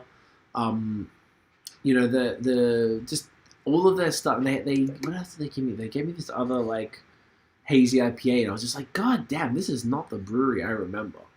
And I think these guys are one of the really cool like just like example of sort of how you can kind of grow and change and you know move with the time. So it smells great, boys. Get it in you. Oh yeah. Something. Santé, look. Nice. Okay. Do you know what hops are in this one? No? Does anyone know what hops are in them? No? No, it's really good. It's juicy. It's like it's everything you want. I mean, it's everything I would want to drink when it's hot. Yeah. Super fruity, eh? Mm-hmm. Like a nice little citrusy thing going on. Mhm. So okay, so what else I was going to go there? There's other things I want to sort of just find out, sort of how it all works. Okay, so you're based here in Montreal, but if once again, if people don't know, I'm always just trying to be conscious of people from elsewhere. But the way Canada works, it's pretty difficult to get beers from elsewhere in each province. Most provinces are pretty local as far as how they keep everything um, available. It becomes a bit more of a thing. It's starting to grow a little bit, but it's a little hectic. So, how do you guys go about acquiring beers like this, which is where the question comes from Quebec City, from outside of Montreal, as further east? I mean, obviously Gatineau and a lot of those folks are coming down here and doing the sales. I know Saint-Guillaume, shouts to Chris, dropping off everything every couple of weeks. Bar Canada does the same thing. I like Derive, I imagine, all that type of stuff. But how do you guys form those relationships without of breweries that are further away, and how does the travel and all that stuff work? Well, for Barberie, mostly like we never met them yet. Mm-hmm. Well, I think we went, but like 2010-ish, so we were not even ready to have a beer store. Like we love that product. Have a good communication with them, with Sophie, Mm-hmm.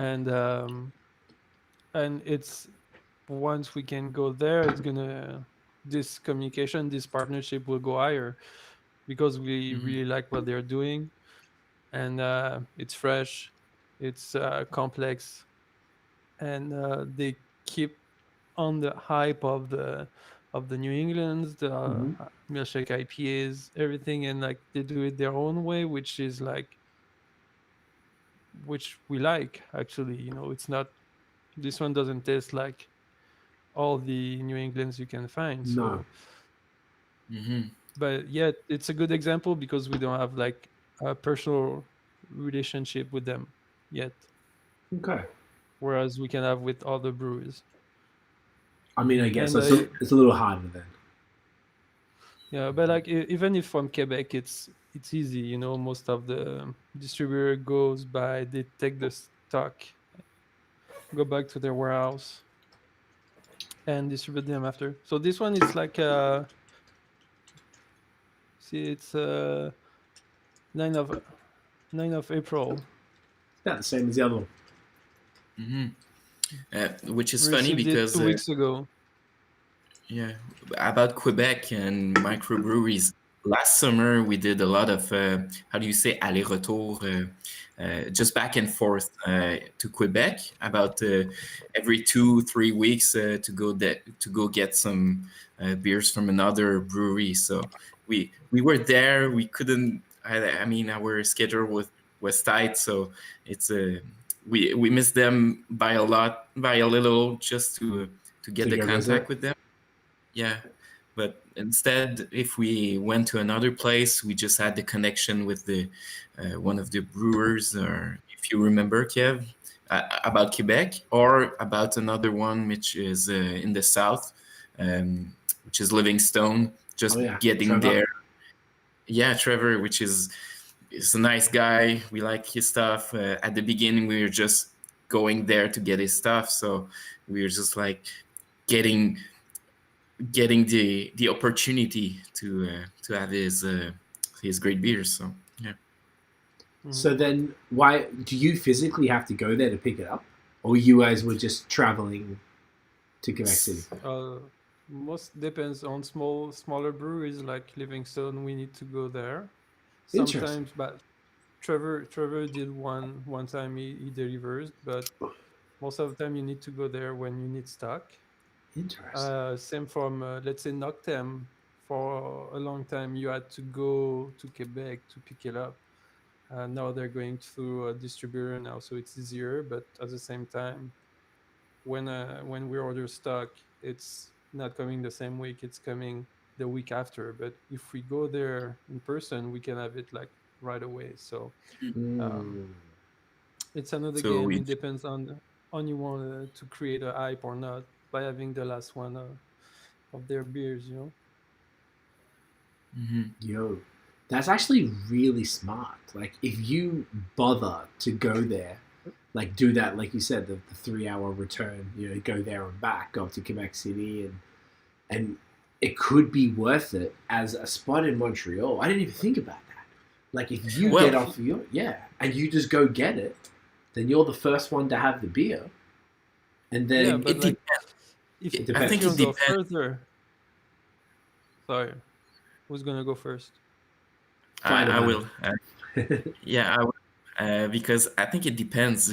You can just go there and say, I made 3 hours just to get your stuff, so give me your stuff, and have that attitude, which I maybe saw, or maybe I didn't saw. So Right. if you get there with the intention of just um, getting his stuff and not making connections, it's a different game than just, hi, we like your stuff, we just want to have a little few and get back to our city and sell your products that we will talk about. So that Mhm. was happening at the beginning, let's say with Nectem, and the guys were great. They always say, like, the little chit chat about the COVID when it was at the high. So we're just having our little road trips once again, but to get the product for the people at the neighborhood. So it was a different game than just, I would say, the capitalist one.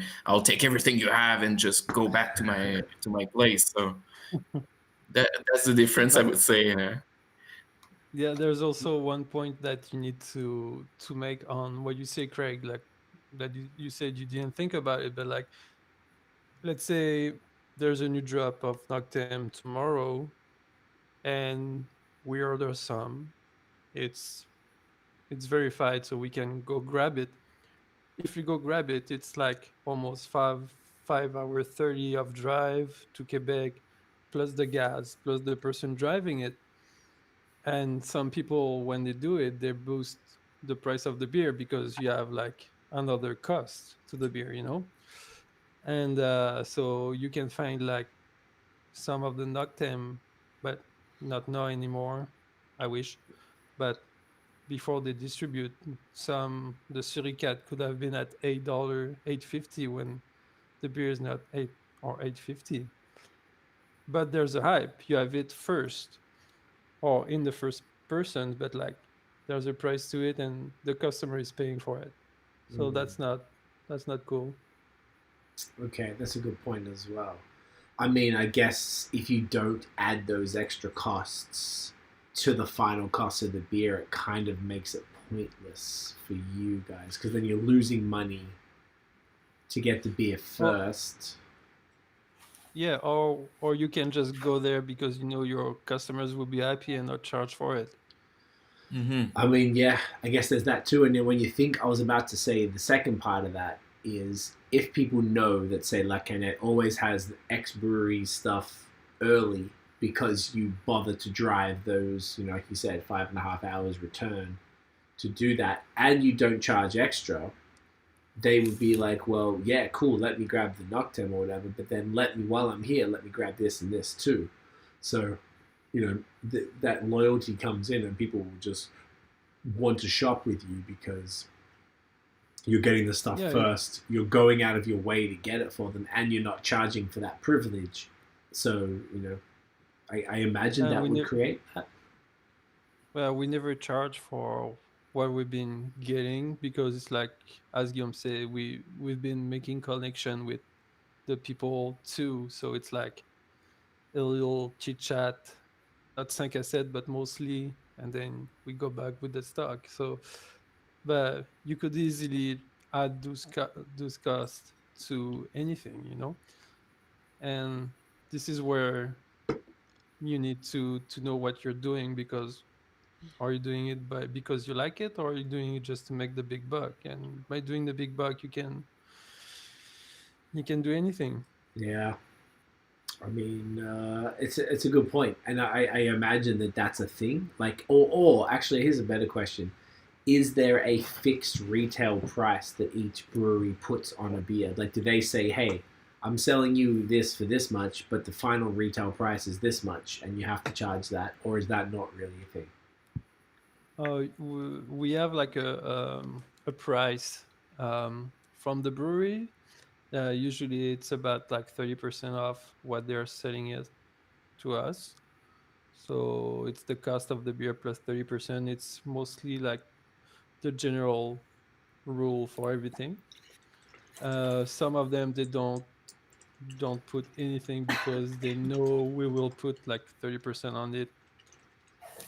Um, Point period. But it's really it's up to everybody to put the price. It's up to you. There's laws about the minimum price you can put on a beer depending which format. And to give you an idea, 355 millimeters, so the smaller can, the law is like you can't sell it under $1.07. So it's up to you for the prices. Interesting. So every dep could But charge a different price for the same beer.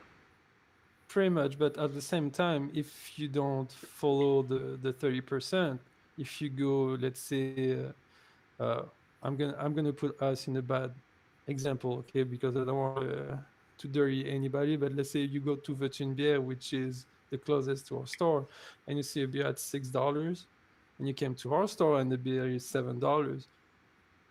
It doesn't make sense for the customers. It's like Gotcha. you're gonna be, why this one's 7 when it's at 6?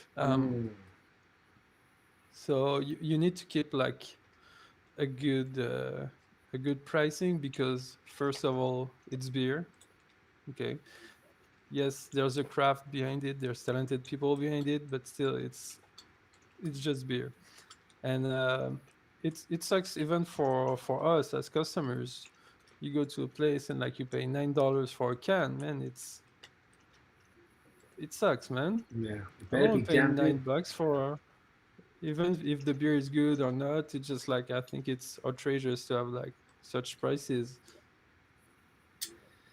Yeah, it's an interesting the pricing a bit. I mean, that's a great conversation in and of itself here. Like the cost of making a lot of these beers is quite high as far as the hops they're using, which I think makes up a bulk of it. I mean, if you get a pastry stout, they're pretty ridiculous. They've got a lot of expensive things like Yeah. vanilla or coconut in them or whatever. So there's all of these things that they have ingredients in them, but a lot of people ask like, why is it still so expensive? After that. But there's two things about it. Is like, first, a beer has a specific cost. I'm no brewer, but like you have the consigne, which is 20 cents. Let's say you have like a specific price for the canning system. If you borrow a canning system, or if you have one, you have to put your cost on it. Mm-hmm.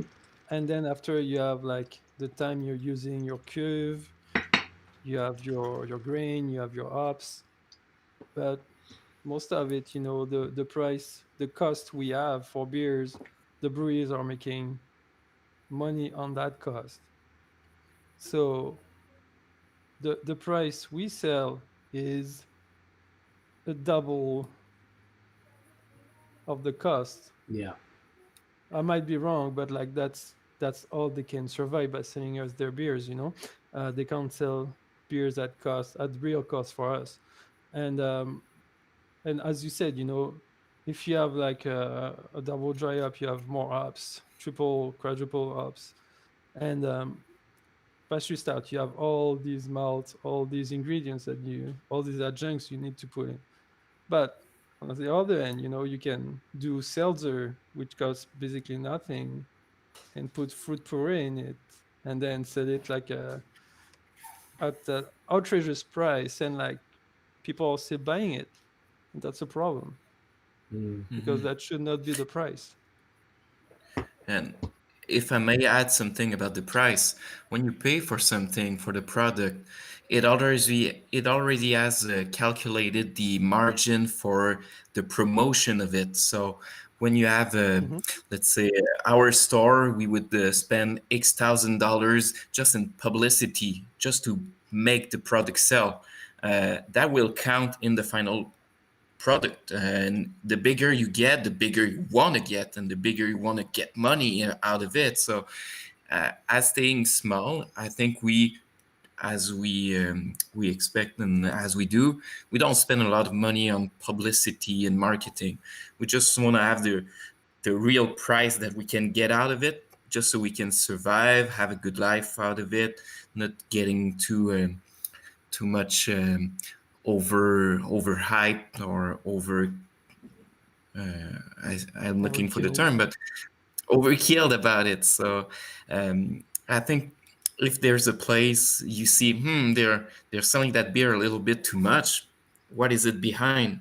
Do they pay their employee very much higher than the rest? Do they spend more money on stuff that is publicity and stuff that doesn't have a link to the product? So that's a kind of question that the customer should have, or as we try to do, we don't try to go in that way. We just want to have the more factual price, maybe. I don't know. That's an idea I had. It's good for any products anyway. Yeah, it works for everything. It doesn't matter what the industry is. It's a good point. When I used to go to this, I think they've actually closed down now, but I used to go to this one beer store not too far from you guys. And I always felt, I never really looked at the prices in comparison, but I always maybe bought whatever, 4 beers, 6 beers, 8 beers, and I always looked at the price. I'm like, Jesus Christ, this is expensive. What is happening? And I have a feeling in hindsight they were adding extra to it for sure compared to other places. I always remember being shocked by, and I think I told the dudes that when we had them on, the Bar Canada L'Aspiration, the Pilsner. It was like, when I bought it for the first time, it was like $7.50, and I couldn't believe I was spending $7.50 on a Pilsner. And I was like, what are they putting in this beer that makes it $7.50?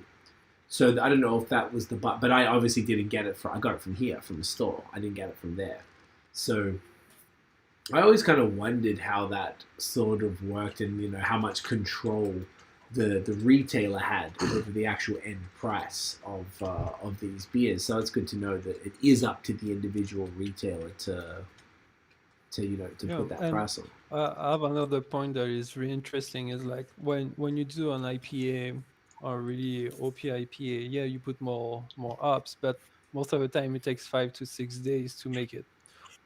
When you do a Pilsner or a Lager, it takes at least 3 weeks.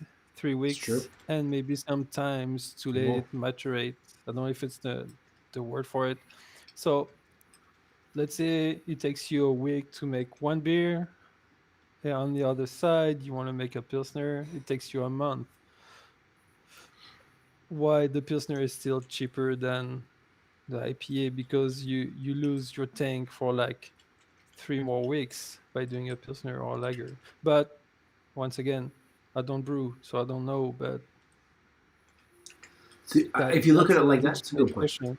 That's a great question to ask a brewery on some, it's not even judgmental. Just be like, what's the difference, and how do you price out your stuff? Because I think that even though the Pilsner is less expensive as far as ingredients, if you actually put them side by side, the actual ingredients are, I would imagine, significantly cheaper because of the hops. If you compare a Pils to an IPA.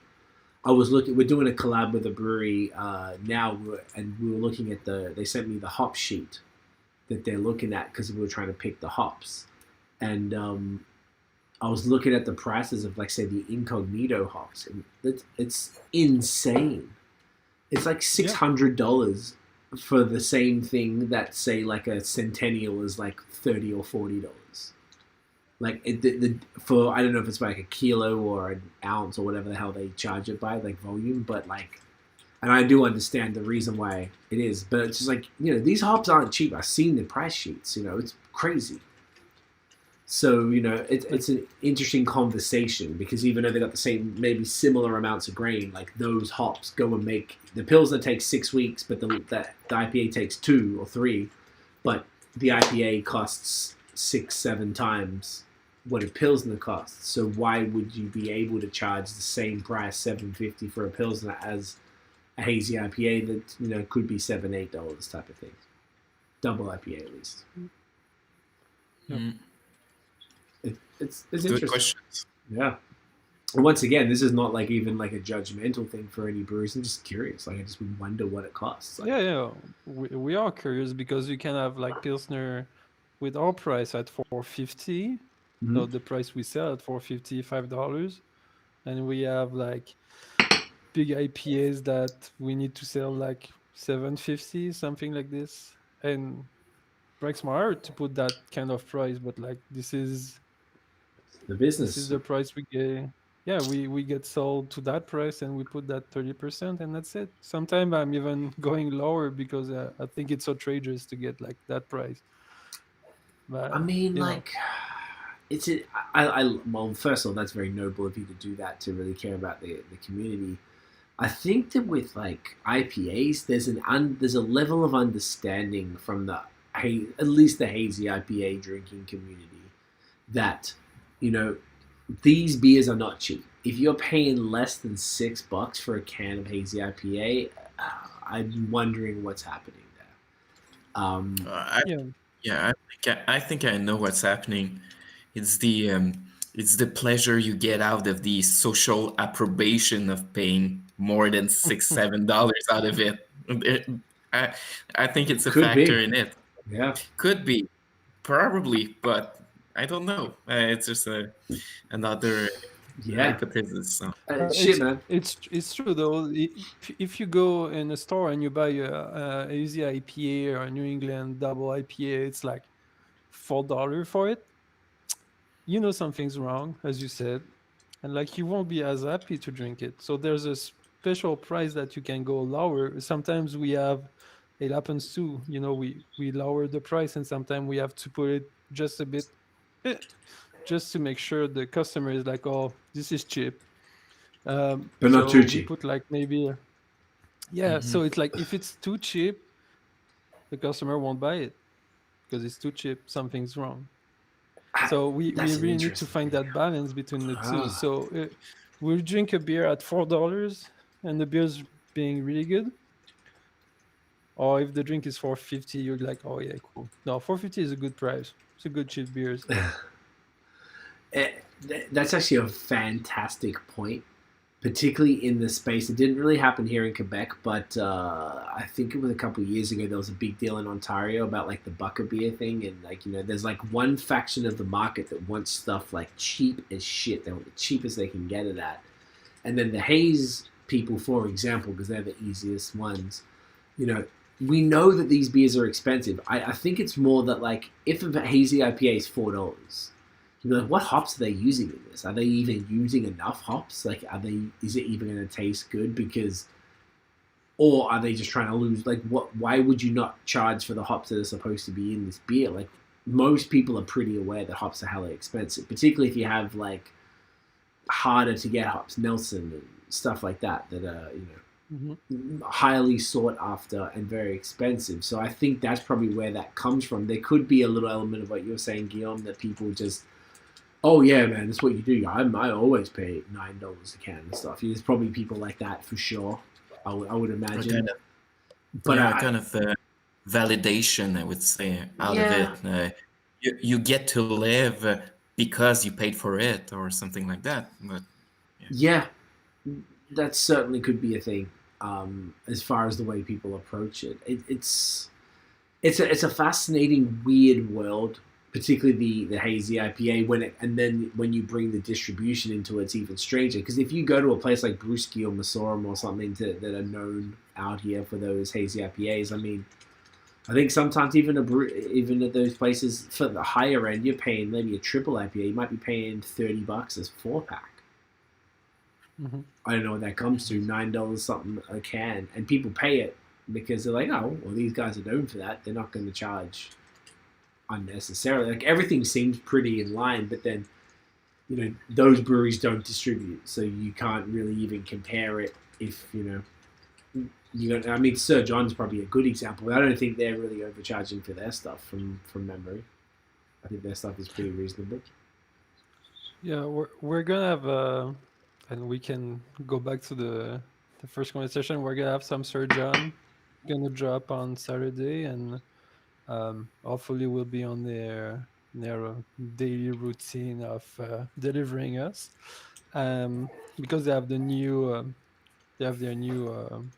how to say Shop, leur usine, factory, the new factory. Yeah, yeah, their new factory, so they will be able to deliver a bit more and to a bit more people. So cool. by delivering more, they will be able to cut a bit their cost.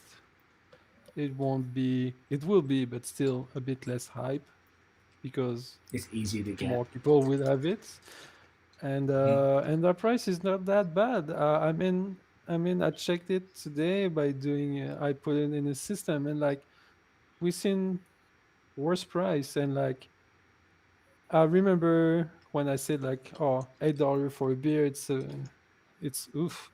But the first surgeon I bought was super expensive, but now they're not that expensive compared to others. And That's good. to circle back Yeah. to what we've been saying, it shows certain interest in it. It's still Mm. really OP, but still not the highest price. Which is important, and it's nice to see them sort of be able to do that full circle situation where they're able to, open a larger second production facility and be able to produce stuff at a cheaper price. It's great. I love that. And but is that what it takes? Is that what it takes for breweries to be able to sell stuff at a lower, more affordable rate for a lot of consumers? Because there are price sensitive consumers for sure, like absolutely, who do understand. Mhm. Like, I feel like it's interesting. I mean, you guys would know more than me, but like, I imagine there's some people who are like the hype boys or girls who just want the hype and they don't give a fuck about what it costs. They're like, cool, that's what it costs, whatever, take my money. There's going to be some people who just want, like they're kind of in the middle. They want some sort of hype stuff, but it's more than $5.50. I don't know, man. Like I feel like there's multiple consumers that are probably price based. Like, is that accurate? And like, what does that kind of look like? Oh, I don't know. I would say for us, most of the people they don't look at the price. Okay. Like they take the beer because it's new or because the branding is pretty cool.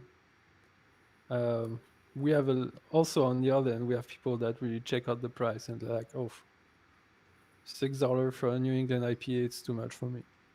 And not Mhm. for them or for their budget. It's mentally, it's too much because it's just They don't beers, want to pay it. Yeah, I understand. Exactly. Mhm. And we like to drink like really cheap beers too. And it's always amazed me like what you can do with $20, man. You can have the cheapest malt liquor, a 6-pack, some dirty chips, and like $17. That's it. Tax in. It's crazy. Crazy. Uh, I've discovered that there's as many types of customers as there are many types of breweries, maybe. Um, probably. From the last year, I think all the example you can think of, which are cheap or not cheap customers, or they look or they don't look, or it's all the same for the breweries. I think there's the market for it, so people will find a niche, will find a way in it. So Hmm. that's what I've discovered, I think. Yeah. There's been a wave of some really good breweries, to my mind, that they went for a cheaper version to be sold in like bigger grocery stores. And like, I'm like that, but yeah, but it pays the bill. They're doing like a more cheaper version of their beers, sell Of it the at a cheaper same beer, price. Not the same beer, but like still it's a a craft different beer SKU. made Right. by talented brewers that goes into But shelf like by and for a it's been a specific market. tendencies. Right. Yeah. So it's That's actually working smart, too. though. That's really smart. It's smart, but at the same time, if you want to go and buy these beers, if we circle back to the shelf life of a beer, well, you can have it like for 6 months and wouldn't be a problem because you pay. $2.89, $3 for it. So And the people who are buying that don't know anyway. The stuff they they don't don't know. know. So it's fine. It's like not optimal. But look, the thing I find, and you guys might have noticed this, the thing I've always noticed about craft beer, there's like the real beer purists who are just like, you know, it's all about beer and the love of beer and how things should be. And then there's the people who understand business. At the end of the day, people always forget that craft beer is a business too, and they have to make money. So I'm never mad at breweries that do shit like that, as long as they're not misleading their consumers and they're, you know, being honest with what they're doing. And if they've got a SKU that's for the supermarkets and it's some shit that they know is a decent enough beer, but they can make it cheap to appeal to that cheap market, and then some of those people might use that beer as a gateway beer, and gateway breweries extraordinarily undervalued. And that brewery could bring those consumers into craft beer. And You can, yeah. yeah, you know, like there's such an important thing that a lot of people like don't respect. So there's, you know, there's definitely there's room for that type of thing. Obviously, that's not what you guys do, because you would also be able to stock the other craft beers that are sort of not aimed at a supermarket kind of demographic, but like a craft beer demographic that might be the noobs type of thing, the new folks to it, to give them to get into beer. Do you have those type of people, or do you mostly have like serious beer nerds? Like who's walking? We have both, but mostly we have like people that just want to enjoy their nights, and a bit like Guillaume said, like, oh, $6, $7 should be good, even though they're pretty new and everybody has a palate, right? So something you're gonna drink now will taste maybe like you don't understand the hype. Next year you will be, oh man, our is really bad. This is it's a spot because your palate is not there yet. So, Right. but people are just like, oh, it's $7. It's cute. Let's go. I'm drinking craft beer, and that's It's like a good. fun thing. The, Cool. I exactly like more that. on the fun, and then you have people that are really more. I don't want to say beer geeks because it's not, but more people that are more focusing and putting attention in to what they're doing, you know. So Mm. this one, oh, I tried it already, I don't want to drink it again because I tried it once, I liked it, was good, I need something new. um we got to manage this kind of two type of customers together. Interesting. That's cool. I like that. I like that people just come in and they're like excited to have a night where I'm just gonna drink a bunch of craft beer. Craft beer is cool. And they'll just be like, that's pretty can. That sounds nice. $7, whatever. They'll just drop their money and do that. That's dope. I like that. Because then they might stumble on you, but that's why people like you guys are so valuable.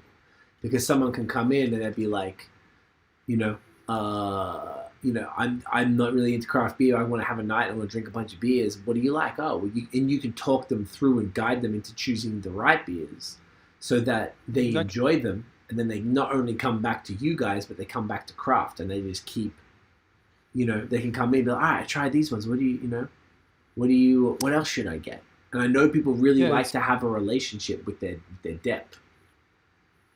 It's about like educating people, and like as I said, some people did just come because they like us, they like the vibe, and then after they like the beer. And they kind of develop a trust with our tips, because our store always have some good beers, but we just don't want to do like this. This beer is really good. You should taste it and get rid out of it.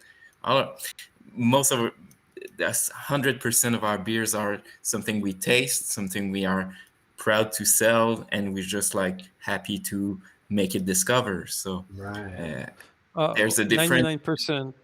99%, because sometimes I fucked up and it's wrong. Yeah, and it happens. It happens. Yeah, we do make mistakes. That's true. But mistakes we try still to sell. Mm-hmm. Yeah, but we try to not make them to the customers to make the same mistakes. So good point. everybody has a palate. So if Yeah. 80% of people don't like it, maybe you have 20% that it's the best beer ever. Just like Great I'm point. not gonna order it back. So But these people might, right? So I love that. On that note, I just noticed the time. Shall we crack the last beer and start to yeah, wind down? I don't want to keep I'm you guys good. up. Yeah, I'm good. I need to use the Okay, I'm washroom. good. So do you guys want to maybe talk about? I'm going to unplug this so I can hear it. My house isn't very big. All right. Do you want On va dire to? des All right. bêtises. Hey, what'd What? you say? And Kevin will Nothing. What? do what? I'm watching you. What? Watching you. You can't. You can't. Watch what you're doing, sir. Okay. Okay. I apologize. Can you guys talk about the next beer? Do you have it there? Yeah. Oh, yeah. yeah. Well, we can talk about the beer, or I can talk. Oh, yeah. We're gonna talk about the beer. Okay. Talk about you're gonna talk. I don't trust this guy. Tiff, watch this guy. Hello, Ok, Tiff. Kev, on a le show à nous. Qu'est-ce qu'on fait? Non, c'est pas vrai. Fait que bienvenue au show de la canette. Fait que au final, brûlez toutes. Fuck le capitalisme. Buvez de la Non, bière. non, non. On J'étais-tu dit un pas peu ça. trop? J'étais-tu un peu trop anticapitaliste? Peut-être. Maybe. Un peu, No, I guess. c'est à faire. I guess, mais personne n'a commenté. Let's say Non, we c'est talk about the beer. Ouais. We'll talk c'est on va about... je l'ai pas avec moi. T'es pas avec toi? Comment ça? T'es pas la Fiddle? Je peux te la... Un peu. Alors nous allons boire la Fiddle qui est une Oatmeal Stout de 5e baron, puis dans la série des bières vraiment faciles à boire. C'est une stout à la voix très basic, mais d'un autre côté classique, excellemment bien faite. Puis au lieu d'aller pour des pastry stout ou des bières à 10%, puis avec de la vanille, du cacao, ou des affaires de même, ça finit bien la soirée. Ça nous permet de comme se réveiller frais aussi demain matin. Au début, j'allais aller pour la crépuscule de Tamarack que j'aime beaucoup. Tu sais, la stout impériale, Oh, what's this up? mais à 10%. Okay. Fait que c'est ça. 10%? You're lying. What? La crépuscule. I love it. All of the rest of Canada and Australia and America has all tuned out now.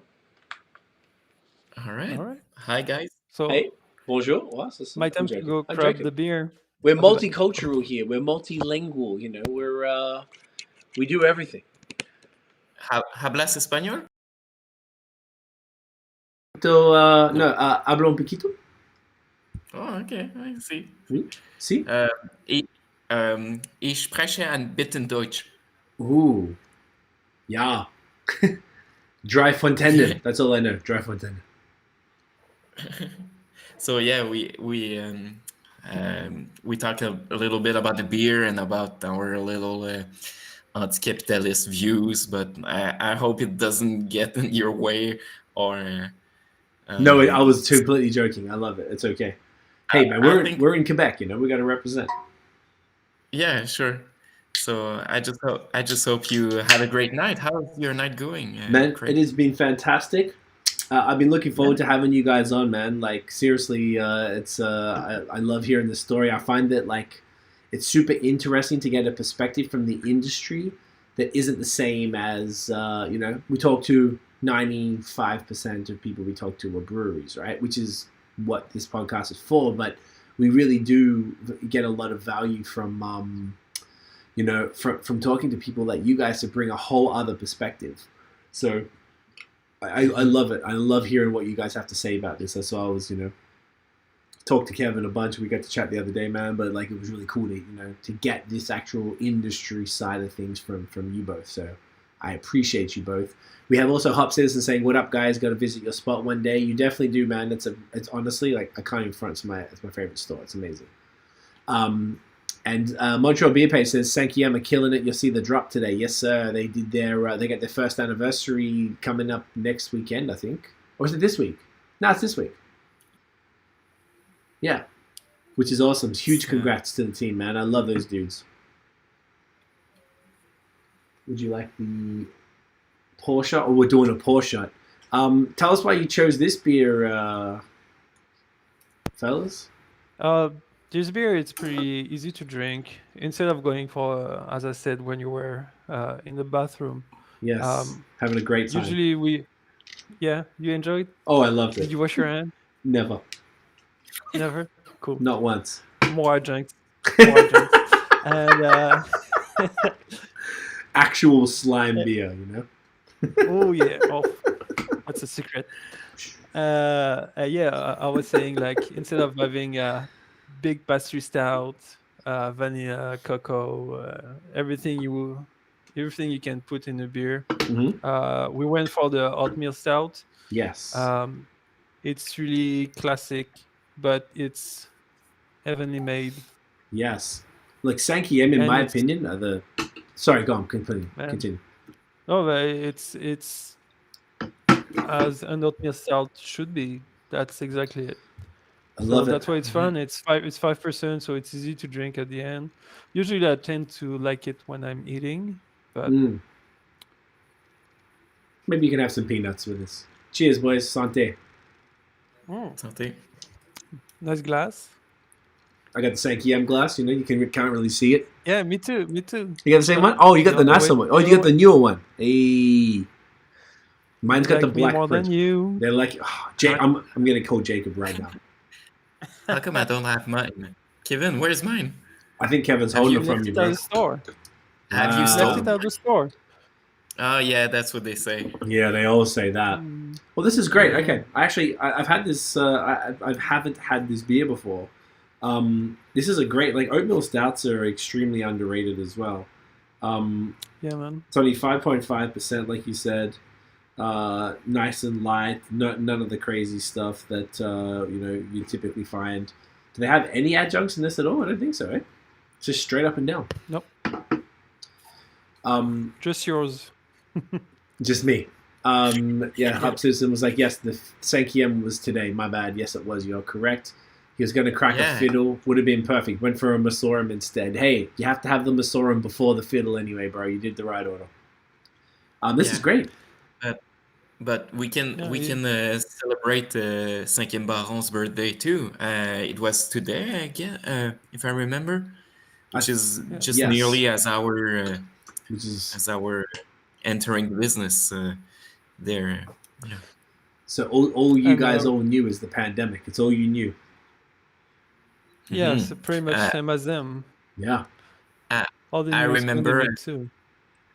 As the 13th of March in 2020, I was going to the notaire just to sign the papers, and in the morning, and then in the afternoon they just shut it down, everything. Was not a kind of panic. It was just kind of funny, but what's happening, and we had the time to do it our way too. We just have the little bump with an electrician, but still we had the time to do it our way without getting too much stress about the pandemic. So yeah, which is good. We lost 3 weeks. 3 weeks, and that's it. That's not too bad.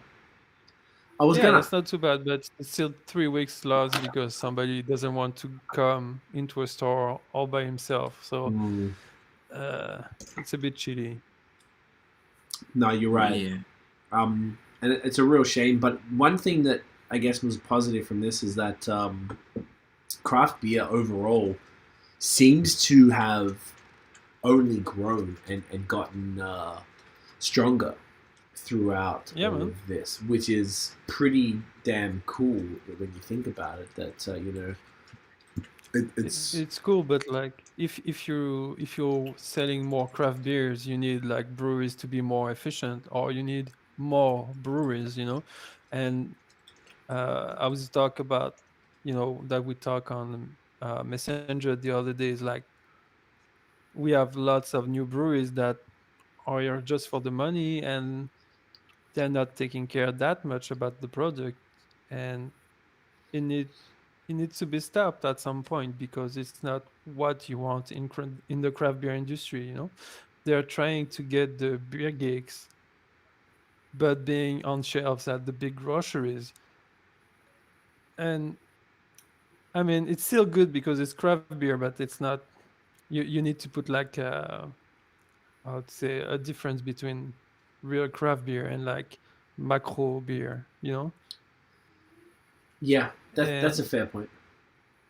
I think people know. Do you guys think consumers are aware of that?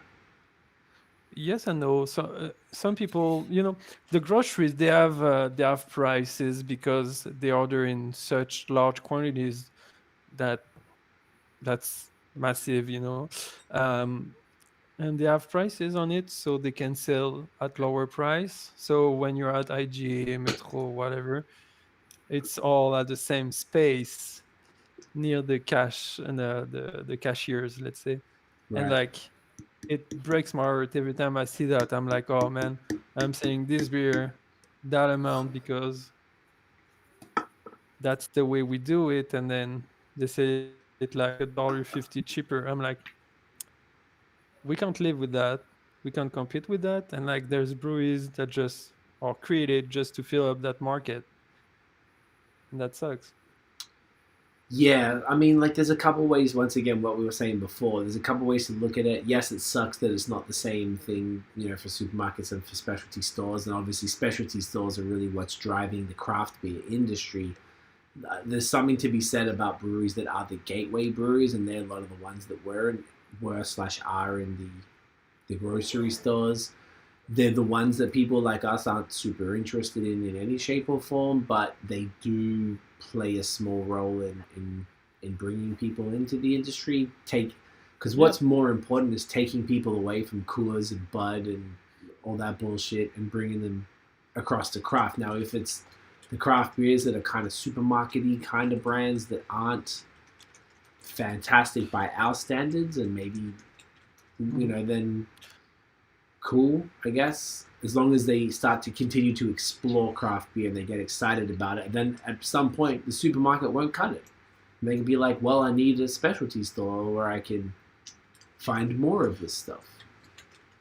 Yeah. And also on the same point, we have sometimes the same product, and people they like to come shop at our places and in specialty store because it's a specialty store. It's different. It's something outside the home. It's something that you're supposed to have a great time when you come and find your beer for the night.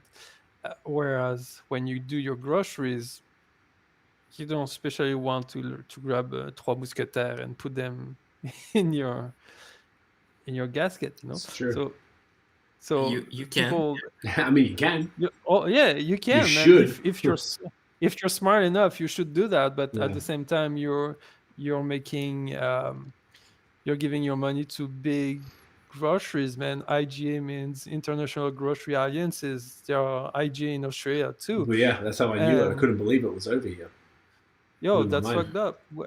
If you go to smaller shop, usually you give money to the people that are working on the floor, and you help your neighbors live and making their way in life. So, and people they're doing that automatically because it's not cool to buy craft beer at the grocery store Mm. because there's no vibe, because there's no advice, there's Knowledges. nothing. Yes. And they're So not well treated, there's two too. points to it. Yeah. Hmm. Mhm. Let's say Amazon shipping crafty beers, or would you buy from them, or if we can? Good point. I don't know. I don't. That's a good point. Amazon is a tricky one. That's a really good comparison for all of this because Amazon fucking gets you, man. Like, I wish I didn't use them as much as I did, but I always was. When I never ordered online until the pandemic. I ordered online occasionally, but like hardly ever. Now it's like I didn't even think about going to retail. I think of going online to get it, and my immediate is to like, all right, how can I get it local? And it always ends up being too hard. So then you end up going to Amazon. Something like craft beer is too personal for me, I think, to go to something so impersonal. Do you drink coffee? I'm heavy. I think we talked about this. I'm third wave. I'm just as nerdy about coffee as I am about beer, yes. And I only order from either local cafes who sell other coffee, or I go direct to the roasters, and I always So order yeah, local. Yeah.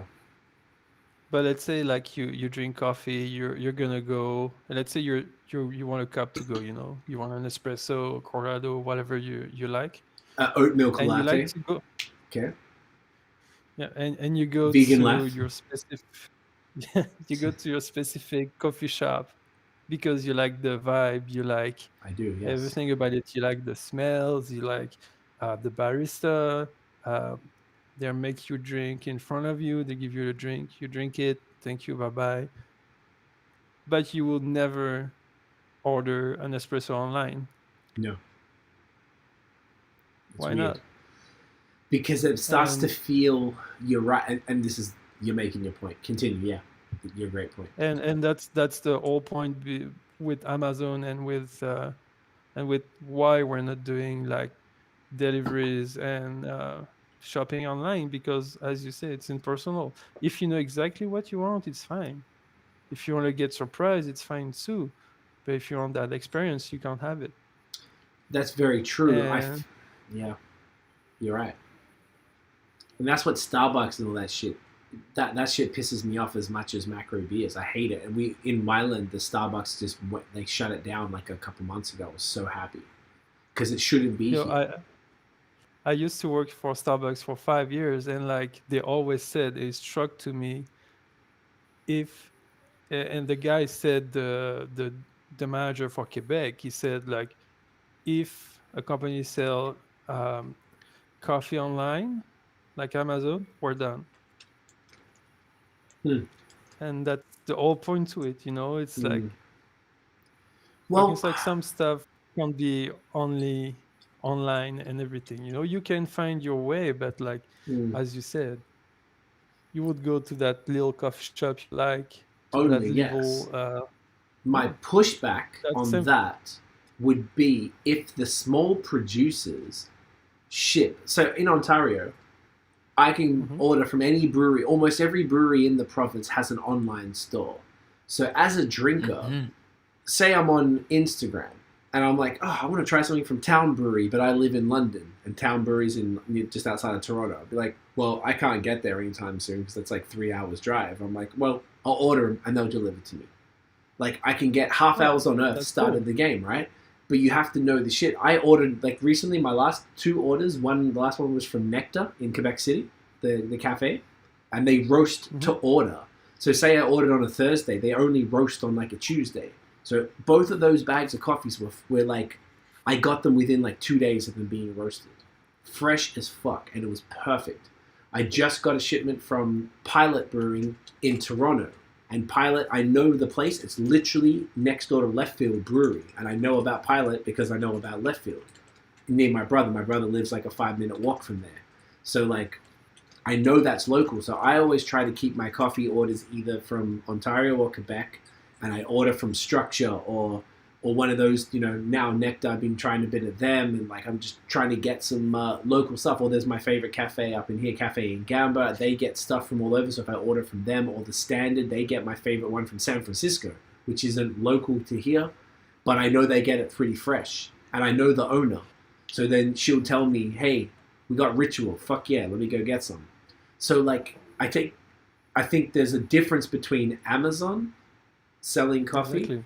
and then the producers or the stores, because both of them I try to balance. I try to, if I'm trying to order from Nectar directly, who's a roaster and a cafe, and then I'd Mhm. go to Gamba or the Standard, who don't really do their own beans, but they resell others like you guys.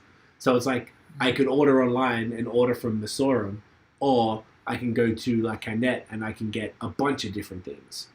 And I think if Mhm. you guys could have an online store, that's amazing. Then people can order from you guys direct and do that. That's a question for you. Is it legal for a depanneur to have an online store and then you can deliver? Is that correct? Yeah. Most of them do, Okay. but What's your stance on but that? you don't. I mean, it's to make more money, right? Most of the people, I they think want it's that also for experience in convenience, though. store. You Like you want if that? you Yeah, know it's what you convenient for want, some time. Right. Yeah, if you know what you want, Yeah. it's super easy. But like, if you don't know, if you want advices and everything, it's like the best way is to come into the store and like talk to us, you know. And also another point is logistically, it's pretty heavy, and you It need is a like lot. to put you need to put money into a website, into an inventory system that goes from what you sell in store and what you have in inventory. Um, it's something that we don't want to get into. As you said, some people will benefit from it, but mostly what we want is to stay in our neighborhood. So And it's if I gonna can stay add here. something, yeah, if I can add something to this, we did some deliveries, but we did some by foot deliveries to the people that were COVID restrained at their house, and they Mm. just called us and they were like, "We just want to buy from you, and can you do some deliveries?" And we're like, "Yeah, if you're living nearby, we just come at the end of at the end of the day." And we did some kind of of these trips, and they were nice. They were last winter, and It was cold. yeah, Yeah. it was cold, but it was nice because we just had this connection still with the client at this. But yeah, it's a really good debate about how you can perceive the market, how you can see the product as only a product, or it is an experience, or I don't know. Yeah, I like your point about it, and how some breweries in Ontario are doing some online stuff. So it's kind of hard to say where we are right now with the online option and delivery stuff. I think if we look for something like that is green, for someone in bicycle that can get you your beers and they don't get too hot in the back seat of a car, Mm. that would be something we would think about.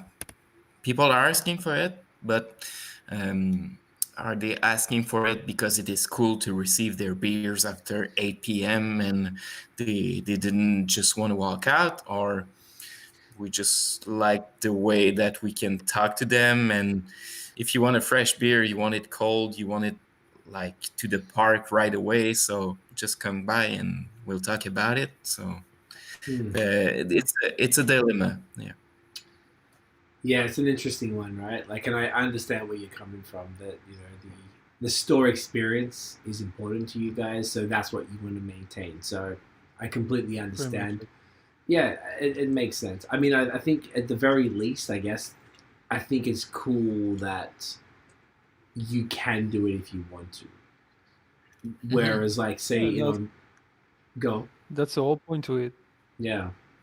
Like, I think it And is unfortunate that breweries can't do it here directly because, and it's mostly for, because I think what you guys contribute to the craft beer scene is that you are the curators.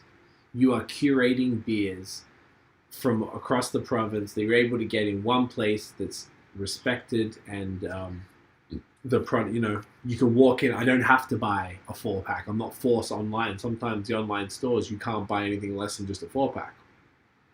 I don't always yeah, want a 4-pack. Maybe I want one. I can come into the store and buy one of that, two of that, and I'm good. And and fill up my basket, and I have this 20, whatever. You might end up with half a case or a case of just mixed stuff, which is cool, and that'll last maybe somebody 2 weeks or a month or something, right? And then you can talk to you guys about it. So I get that, but I feel like there's room for all of those different things, because maybe there's like you guys, I don't know, something like Orval or something that we all want. If they had an online store, I mean, I know they'd sell out like that every time, but I don't know. I would try and buy some. I've been there, and I would like to have more of it, but like it's not always something that's simple to get hold of. So I find that like it makes no sense to me that during this time that they didn't open up all of those laws. They opened up a lot of laws during the pandemic, and that's one and thing they didn't change, which is pretty ridiculous, particularly for the breweries they that should have. have. They should have, right? But I guess more so for the ones that don't distribute. for the ones that are harder to get hold of, the ones that like are in the middle of nowhere that aren't doing any Montreal distribution or anything like that, that we could order. I know I heard Le Prospecteur just started or about to start doing Montreal distribution, but someone like them before that, you know. Yeah, but they have to go through a distributor. And let's say you're in the middle of nowhere and you have like products that people like. You still need to have to put money into logistic to get that website, It's to true. get shit down between the inventory and the website. And then after, when the order is passed, you need to have somebody that delivers, so it's another employee. So yeah, you might be into your cost, but still you need to add payroll to it. So I Yeah, think it would have worked for some of the breweries, but not for for any everyone. breweries. So, Someone but told Sam, me. the Go. laws should have been changed for the COVID. Yes. Yeah, I agree. I know that Bar Canada did that can where they wrote a letter to the government on the whole label and shit, which was pretty cool. And someone told me that a brewery told them, I can't remember who it was, but a brewery told them that even if they did open it up, they're like, I don't want to do it. I think maybe it was Cat Origin or something, but they were just like, I don't want to do shipping. I'm not interested in doing that. And I think that's fair enough. But I think the option should be there for consumers, because all it does is help businesses in a time when business is fucking hard. That's really what it comes down to. And you guys are there to give advice and to guide people on the right thing and give them that experience in the neighborhood. That's important. I think breweries should be allowed to ship out. If you want to buy stuff, breweries should be allowed to ship. Stop this. It's ridiculous. It's absolutely ridiculous. Things like that. Just make it. Don't make it difficult for consumers to support a small business, because we want to keep this ecosystem going. That's all. And you know, everybody plays their part. Everything has a role. What you guys do is imperative to the region. You know, there's all of those breweries out of town. They would never be able to get, you know, people knowing who they are in Montreal if it wasn't for people like you guys. You know, you guys are performing a service that's important. You guys are really making sure the craft beer in Quebec is represented here in Montreal, and the other depanneurs, you know, in Sherbrooke, in Quebec City, in Gaspésie or whatever, are making sure that all of that is represented. So like that whole network of the specialty beer stores is like, it wouldn't survive without you guys, I don't think. I think it'd be very, very difficult. All breweries would only be ever local, and that's it. And also another point to the social aspect to it. With the COVID, it's been more than a year and almost and a half of confinement, and some people, the most interaction they got is with us. Simple as that. Yeah, good point. And Good point. you can have it online, you know, and this is how we can repay our dues to the craft beer industry in Quebec, like to display them and to talk to people every day. And like they like to come. There are a couple they left to get to know, and they were like, man, you know what? Tomorrow we're moving, and you've been the you've been the main person we talked to. I mean, That's crazy. that's crazy, man. I mean, Yeah, I had some fun that's a with them, but privilege. Big yeah. facts. Check your privilege. No, but I was going to add that it's like a privilege to be the bridge between the customer and the brewery, just to be that center guy that will just be there to say like, oh, this brewery is good, or I just hope some people will do road trips to get to know, just to go to the park, to the hiking park nearby, and just get a beer like at La Derive or Cinquième Baron, and just have a trip there.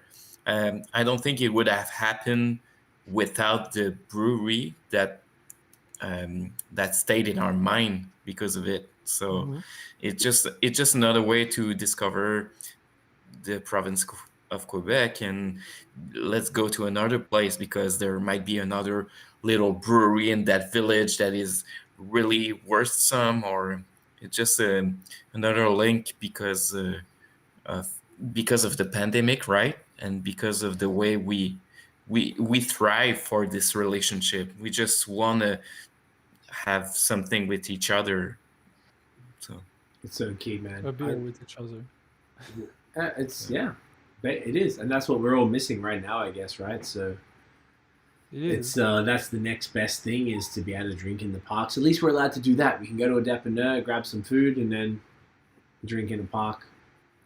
You know, socially distanced from people. So at least we're allowed to do that. Fuck. So that's what we're gonna be doing all summer. God damn it.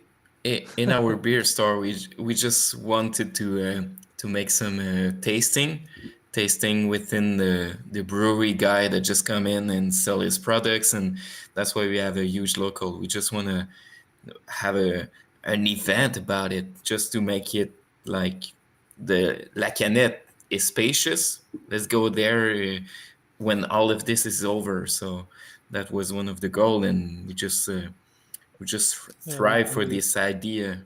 Yeah.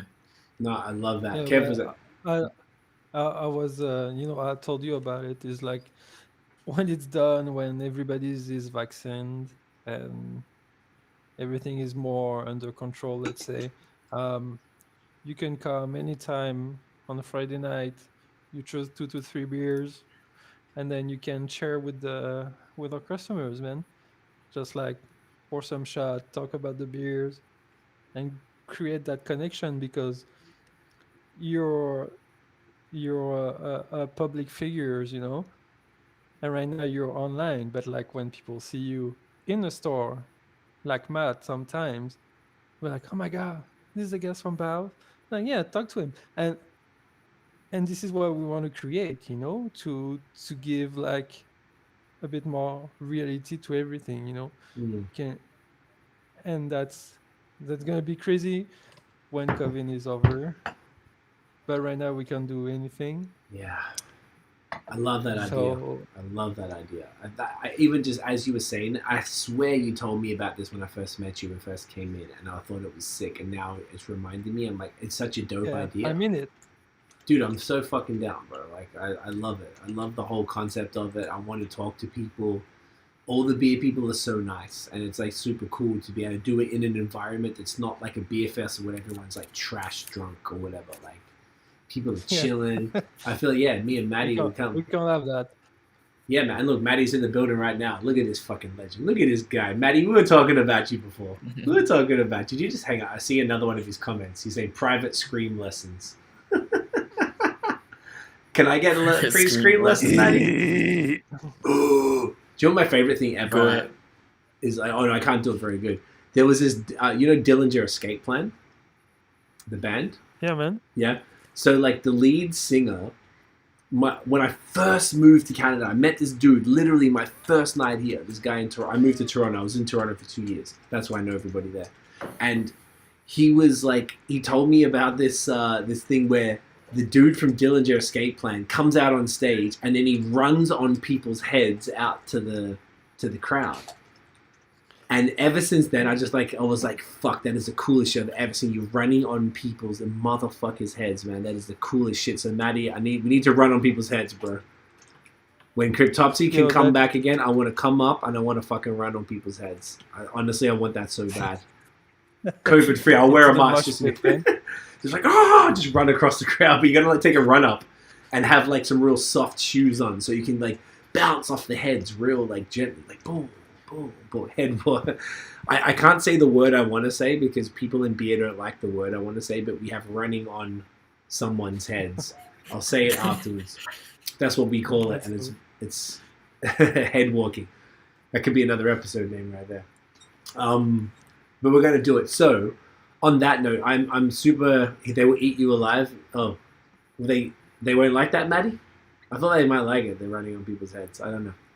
Okay, maybe not. I trust Matt. If he tells me no, then it's no. I'm noticing I want to do. Okay, one thing. Can we take the thumbnail because my camera is flashing? I want to make sure I get the thumbnail before I can move to webcam, but it's a little nicer when it's like this. So. Hold up a couple cans or something, whatever you want to hold up. Oh yeah, yeah. Here we go. Get some, Guillaume. There you go. You ready? There you go. Oh yeah. Well, you know what? You got those two. Let me take these two. Hold that. Stay there. Stay there. Stay there. I'm gonna switch it just so we got different ones. Get something. Get something. There you go. Oh, that is gorgeous. The last thing I wanted to. My t-shirt off. Yeah, take it right off. Just get it off. Oh, Matt said not in death metal. Okay. I trust you, Matt. Okay. We have to do a thing where we run on people's heads, though, Matt, at some point, bro. I want to do it so bad. I don't know if you guys are comfortable saying. I know we're a little over time than where we wanted to do, but do you want to? So basically, what you guys did, you organized a bunch of exclusive beers to be sold in the store this weekend for the anniversary. Are you? I know we got people watching now, and you guys weren't announcing till tomorrow. There's people watching, but there's more people going to listen to it after the fact. Are you comfortable announcing some of those beers now, that what people can get exclusively this weekend at La Canette? Yeah, sure. We have a drop every day from Friday to Sunday. Love it. I'm gonna do a story every night before, so I already did for Friday. What is it? What is it? I didn't see it. So for tomorrow, we're gonna have some beer from Le Prospecteur. We're gonna have some brewski. Some We're gonna have some brewski. silo. Silo? Yeah, man. Silo. We're gonna Tell get me what the some beers are. What are the Barabas. beers? Wait. Okay, what's the brewski? Oh, you ask a question. I'm filling up. You got me excited. Let's tell the people what the beers are. So you got a brewski. What is it? Okay, so first I'm gonna start with Le Prospecteur. I'm sorry. Yes. Prospecteur. We should have got a barley wine and a milk stout with Jack Daniels, but it's back order. Okay. That would have been crazy. We will have the Tête de Pioche, the 315, which is mostly Azaka and Citra. From who? We From the Prospector? It's from Le Prospecteur. It's going to be massive. We're going to have like a smoothie from the Prospecteur also. Woo. Apricot, mango, and I think it's peach. Fuck off. We're going to get the Saison Poivrée, which is a saison with 3 different peppers, from 2 from Quebec and 1 from Madagascar. Shit. After from Brewski, we're gonna get the Reaction. It's a double dry up double IPA. Really good with some Rocco in it, so it's a pretty rare hops. Kiwi. Yeah, a kiwi. Hey, bro. Oh, hey, bro. Funniest talking people ever. Sorry. That's cool. We're gonna get the Probasco. It's also a double dry up, double IPA with oat cream and with mono hops of Citra, which is probably one of the best they made for the oat cream series. We're gonna get some brew juice. We have the tropical one, so mango, peach, and goyave. Guava. Yeah, guava. Sorry, man. It's okay. Hey, we're all learning. See, I speak French. Goyave? Like goyava. No, it's not goyava. Yeah, and, this brew juice is awesome. Like you get your stock for the summer. It's awesome. From the 2 times I tasted it already, so it's gonna be great. Love it. It's like being to Cancun. And after we have Barabas, it's a brewery in Saint Marthe. No, pas Sainte Marthe. Sainte Barbe. Okay. And it's pretty new, and like we didn't get the chance to go there, but we will in due time. They have also other product, but we didn't take it because we didn't try it on tap, which is important. So we're gonna have like an assemblage from rye beers and porters. That's gonna be barrel aged in a rye whiskey barrel for 9 months. We're gonna get some Aricana, Arikana is going to be Mhm. massive too. It's for the beer geeks from the Arikana. It's going to be like a millésime. It's the 7205 series. So it's the older series from the Che. And we have 4 different ones from 2018 to 2019. So it's really, really good. It's mostly barrel-aged sour beers. Nice. Then we have Silo. We have the 2 new ones GP made. So it's the Sitka, which is like a light Virsipny, so a light Pilsner beer inspired by the Czechs. Or the And Distinko one? the Sitka, yeah. That's the best low ABV pills I've ever had in my life. It's Yeah, incredible. but we're gonna have it in exclusivity before everyone else, I but it's love gonna be it. in distribution next week. Um, Amazing. and we're gonna get the lager beer too. So That one's mostly great. like the beer garden beer. So that's for Friday only. Damn. On Saturday we're gonna get Surgeon, Les Insulaires, Ralbach, and who else on yeah, there's gonna be 3 on Saturdays. So for Surgeon we're gonna have the Jericho Chapter 6. Nice. We're gonna get the Amsterdam Oat Cream IPA, and we have the Leitmotiv with Nelson Sauvin, so mono hops of 7 Nelson Sauvin. 2 smoothies from Insulaire, Yes. so Are they really, good? How really are they? juicy. Man, They're great? they're amazing. Okay. I know Yeah, Guillaume, but Mhm. I haven't had any of the smoothies. Okay. I know they're Mhm. like they're thicker than the brewskis, and like Interesting. to me, like the Petit Jus de Mort is on top of the game right now in Quebec. Brew Juice is really close by, and like you have the Insulaire that is getting really close between the No two. way. So we have Okay. a peach one, cherry, peach, and mango, and the other one is raspberry and guava again. No shit. And on Sunday, my favorite, Mhm. It's like, yeah. we're A gonna have little yeah cinquième, right? cinquième and à la dérive. So we have a double New England, we have a New England Pale Ale, we have West Coast IPA, we have a goes with passion fruit and guava, which is amazing. Goyave. And Mhm. yeah, goyave. And and we have à la dérive, we have sur ta tailgate, which is probably the best sour I tried from Quebec Nice. with raspberries inside. It's amazing. They From don't Gatineau use thing.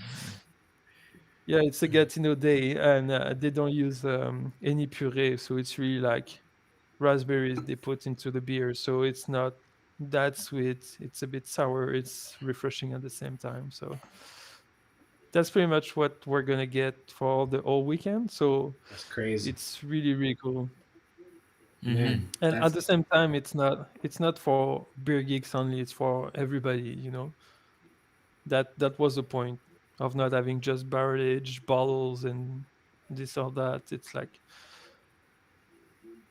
it's easy Maybe access. maybe on our second anniversary, we'll go for maybe. that. Oh, But for this year, it's kind of amazing to have the chance to have all these products. So Yeah. yeah. I forgot the best. We have some steam whistle. Yeah, steam Oh whistle. damn. Yeah. Yeah, That's crazy. that the perfect. Classic. Yeah, that's the bière de route we're going to offer. I love that. That is a serious lineup, boys. Well done. That's really, really, really good. That shit's gonna sell quick, eh? Like it's gonna move. Like, do you have a lot, or is it like gonna move pretty quick? Yeah, we have a lot, but still we don't know. We don't know what's gonna happen. Like I Yeah. was talking to Alex from Milan yesterday, and we're like, "Man, you guys had 800 people on your first weekend." I'm like, "That's amazing," and like, what we're gonna do tomorrow? We don't know. Maybe it's gonna be smooth Mhm. all day. Maybe we're gonna have a lineup. We don't know. That's the crazy thing with the COVID. You don't know. Yeah, the lineups are a kind of a forced thing. But hey, I mean, like, I feel like people are going to turn out. It's actually pretty perfect that, like, yeah, Maddie's saying that's fire, bro. Fuck, I might have to come through at some point. Jesus Christ. I was going Yeah, to say, from Milan are doing a drop, I guess. I know they announced the Colchin, but I forgot the next one. I think they'll probably announce it tomorrow. And then you guys doing 3 days of drops like that. Like, man, it's going to be a busy weekend in Villeray. should be, man. Should be. And what we try to do is like we have a drop every day, so it's not everything on the All at first day. once. Yeah. Yeah, Bless yeah. you. You. Oh, bless you. Bless you. Oh, Kevin also Oh. says bless you. Thank you. Bless you. Twice. And like the brewski ones, let's say if it sell out, it sells. If we have a bit of it, we're gonna keep it for the next week. Okay. It's not gonna be available on Saturday. So if you're on brewski and Prospector, you need to come on Friday. If you're on Cinquième Baron, it's gonna be on Sunday. Surgeon on Saturday. Gotcha. So you can't come, say if you want brewski, you can't come on Sunday to get the brewski. You have to wait for the next. Either come on the Friday or wait till next week. To whatever's Pretty left. much, yeah. Okay. Yep. Pretty much. That's a good way to do it. It's a bit annoying. I was telling that to customers, like, sorry, man, we're gonna see each other 3 days in a row. Yeah, But like everybody's happy, you know. So hey there man, should be enough stock for anybody. that's really cool because you're doing something that's brewski doesn't distribute. So you're doing beers that don't distribute. You're doing stuff from all the like the Prospector. I've never had them, but all I've ever heard is like everybody always talks about them. Man, it's good. Yeah, some crazy stuff. So I feel like you're offering a lot of crazy things. So people need to come through. What's the address for people who want to come by? That'll be cool. What's the address? You mean the address? Yeah. It's the 725. Yeah, the 7255 Saint-Hubert Street, local 4, and then What's the postal just watch for the wait line, and you'll see the people waiting for there. You'll see. Maybe they can come for the tissue, you know, like le magasin de vêtements à côté. How do you say in English? Tissue is not the same. Tissue is clinics. Like tissues, like tissue, like for what? What are they going to do with the tissues? To jerk off in them? I don't know, man. I don't know. Like tissue, you can buy like a blend of fabrics, you know. Oh, the place next door to you stores. as well. Yeah. Sorry. Okay, I was being. Yeah, man. I thought you meant like Sorry. like a tissue, like a. Yeah, that's why I said like it's not the right thing. You know? Oh, okay, not a Kleenex. I get it. So, Language is complicated. So yeah, we're like 200 steps from the metro Jean Talon. So if the people can see what our store looks like, or we just want to talk about some beers, they're welcome. So yeah, thanks for the invitation, Craig. It really means a lot to us. Thanks a lot. Yep. Genuine pleasure, man. I think what you guys are doing is awesome. Love the store. You guys are fucking champions. I appreciate, happy birthday as well. First of all, congratulations on that first anniversary. It's amazing. I love that you're able to, to give the people of Montreal, you've been giving them great beer for a year. Here's to 100 more and 100 more stores. No. Okay, maybe not 100 more. Okay. Yeah. 100 more we're gonna years. do like 100 store in 5 years, something like that. I feel like you can make it happen. If anyone can make it happen, No. it's you guys. No, nobody can make it. It's microbrew. It's not microbrew. That's true. It's very, very different. So with that note, stick around. I'm going to wrap this up and we'll say goodbye on the afterwards. So everybody, thank you for commenting and watching the whole time. I appreciate y'all. If you enjoyed the episode, smash the thumb. Oh, do you know what I didn't ask? Where can they find La Canette online? What's the Instagram and Facebook handles and stuff? Yeah, pretty much. It's La Canette Villeray on Instagram and La Canette on Facebook. Pretty easy, right? That's it. Boom. Love it. So, guys, make sure you check them out. Head down there, Saint-Hubert and De Castelnau. Friday, Saturday, and Sunday. Don't miss the drops. Montreal Beer Page. Look at that. What a champion. Cheers, boys. Happy anniversary, you bloody legend, mate. So everyone, Zach. appreciate all of y'all. If you enjoyed the Merci, episode, Zach. smash the thumbs up. Hit subscribe below. Hit the notification bell so you know when the new drops. Follow us on social media at BAOS Podcast. And check out the long-form audio so you can hear attractive gentlemen like Guillaume and Kevin talk about craft beer. We'll be back 9 p.m. tomorrow evening. You know the deal. We'll see you then, guys. Peace.